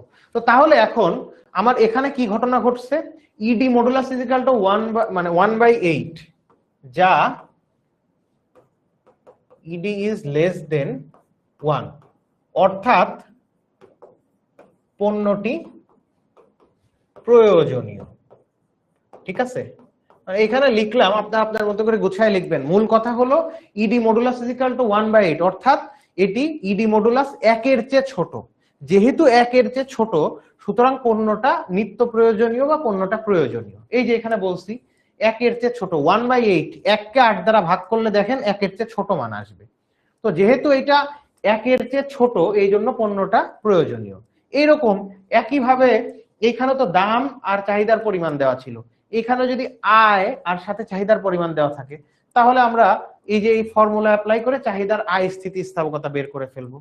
আবার একইভাবে আপনাদের আর স্থিতিস্থাপকতা বের করা শিখতে হবে। মানে স্থিতিস্থাপকতা থেকে একটা কোশ্চেন আসবে, আবার ভারসাম্য থেকেও একটা কোশ্চেন আসবে। যেহেতু আজকে আমাদের ক্লাস টাইম ছিল 8টা অবধি, আর খুব বেশি সময় নাই, সো আমাদের এখানেই শেষ করতে হবে। এখন আপনাদের সাথে একটু কথা বলি। তো বলেন, মানে যারা অন্তত দ্বিতীয় অধ্যায় পড়ছেন, বুকে হাত দিয়ে অন্তত এইটুকু বলতে পারেন যে ভাই দ্বিতীয় অধ্যায়টা স্যারের কাছে বুঝছিলাম, একবার হলেও রিডিং করছি, তারা কি কোশ্চেনের সলভ গুলা বুঝতে পারছেন? এখন যদি এমন হয় যে জীবনে এই প্রথম আপনি দ্বিতীয় অধ্যায় আসলে পড়তে আসছেন, এসেই কোশ্চেন সলভ দেখতেছেন, তাহলে এই ক্লাসটা আসলে বুঝতে পারবেন, এটা একটু বেশি এক্সপেকটেশন হয়ে যায় মনে হয়। তো যারা এই চ্যাপ্টারের সাথে মোটামুটি পরিচিত, তারা কি আজকে কনসেপ্ট গুলা ক্লিয়ার হওয়া বা প্রশ্নের সমাধানগুলা কি বুঝতে পারছেন? আমাকে একটু কমেন্টে জানান। বা ক্লাসটা কেমন লাগলো জানান।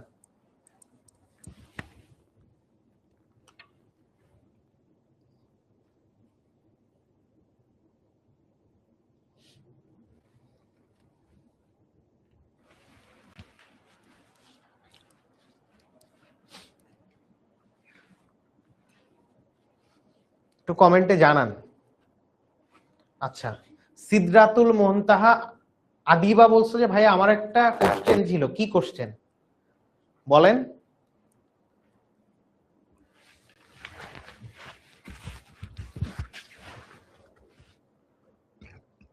আচ্ছা, ওকে, ভেরি গুড। তাহলে এখন আপনাদের জন্য আমি কিছু জিনিস বলি, সেটা হলো আপনারা মানে যে যেখানেই আছেন পড়াশোনা একটু সিরিয়াস হয়ে যান। খুব বেশি আর সময় নাই, সামনে বিশাল বিপদ। এবং ইকোনমিক্স হচ্ছে আপনার পরীক্ষার আগের রাতে বা পরীক্ষার 7 দিন আগে বসে শেষ করে ফেলবো, এটারে সাইজ করে ফেলবো, এটা হবে না। ইকোনমিক্স আপনারা সাইজ করে ফেলবে, যেহেতু ইকোনমিক্স নিয়েই ফেলছেন, সো এখন এটা কিন্তু নিয়মিত পড়তে হবে। নিয়মিত পড়লে ইকোনমিক্স নিয়ে কোনো ভয় নাই। তো এই জন্য পরামর্শ হচ্ছে টিচারের কাছে পড়েন, বাসায় নিজে নিজে পড়েন, বা 10 মিনিট স্কুলের কোর্সে ভর্তি হন, সেটা আপনার ব্যাপার, কিন্তু পড়াটা চালু রাখেন। আর আমি তথ্যটা দিয়ে দেই, সেটা হচ্ছে আমাদের 10 মিনিট স্কুলে 27 এইচএসসি 27 এর জন্য অনলাইন ব্যাচ আছে, সেখানে ইকোনমিক্স আছে, জিওগ্রাফি আছে। আলাদা আলাদা ভাবে ইকোনমিক্স বা আলাদা জিওগ্রাফি কিনতে পারেন, দুইটা একসাথেও কেনা যেতে পারে। তো আজকের এই ক্লাসের পরে HSC 27 স্টার স্টুডেন্টস ওই গ্রুপে আমি একটা পোস্ট করে দিব, নিচে আপনাদের একটা প্রোমো কোড সহ আমি এই কোর্সের লিঙ্কটা দিয়ে দিব। প্রোমো কোডে আপনারা ডিসকাউন্টে কিনতে পারবেন, ঠিক আছে? ওইখানে আমি কোর্সের লিঙ্ক দিয়ে দিব, সেই লিঙ্ক এবং প্রোমো কোড দিয়ে দিব। ওই প্রোমো কোডটা আপনি কোর্সটা কেনার সময় দেখবেন প্রোমো কোড দেওয়ার একটা জায়গা আছে, দিলে এই কোর্সটা আপনারা ডিসকাউন্টে কিনতে পারবেন। এবং এখানে আমরা মোটামুটি 2 পত্র মিলায় 4টা বা 5টা চ্যাপ্টার কমপ্লিট করছি।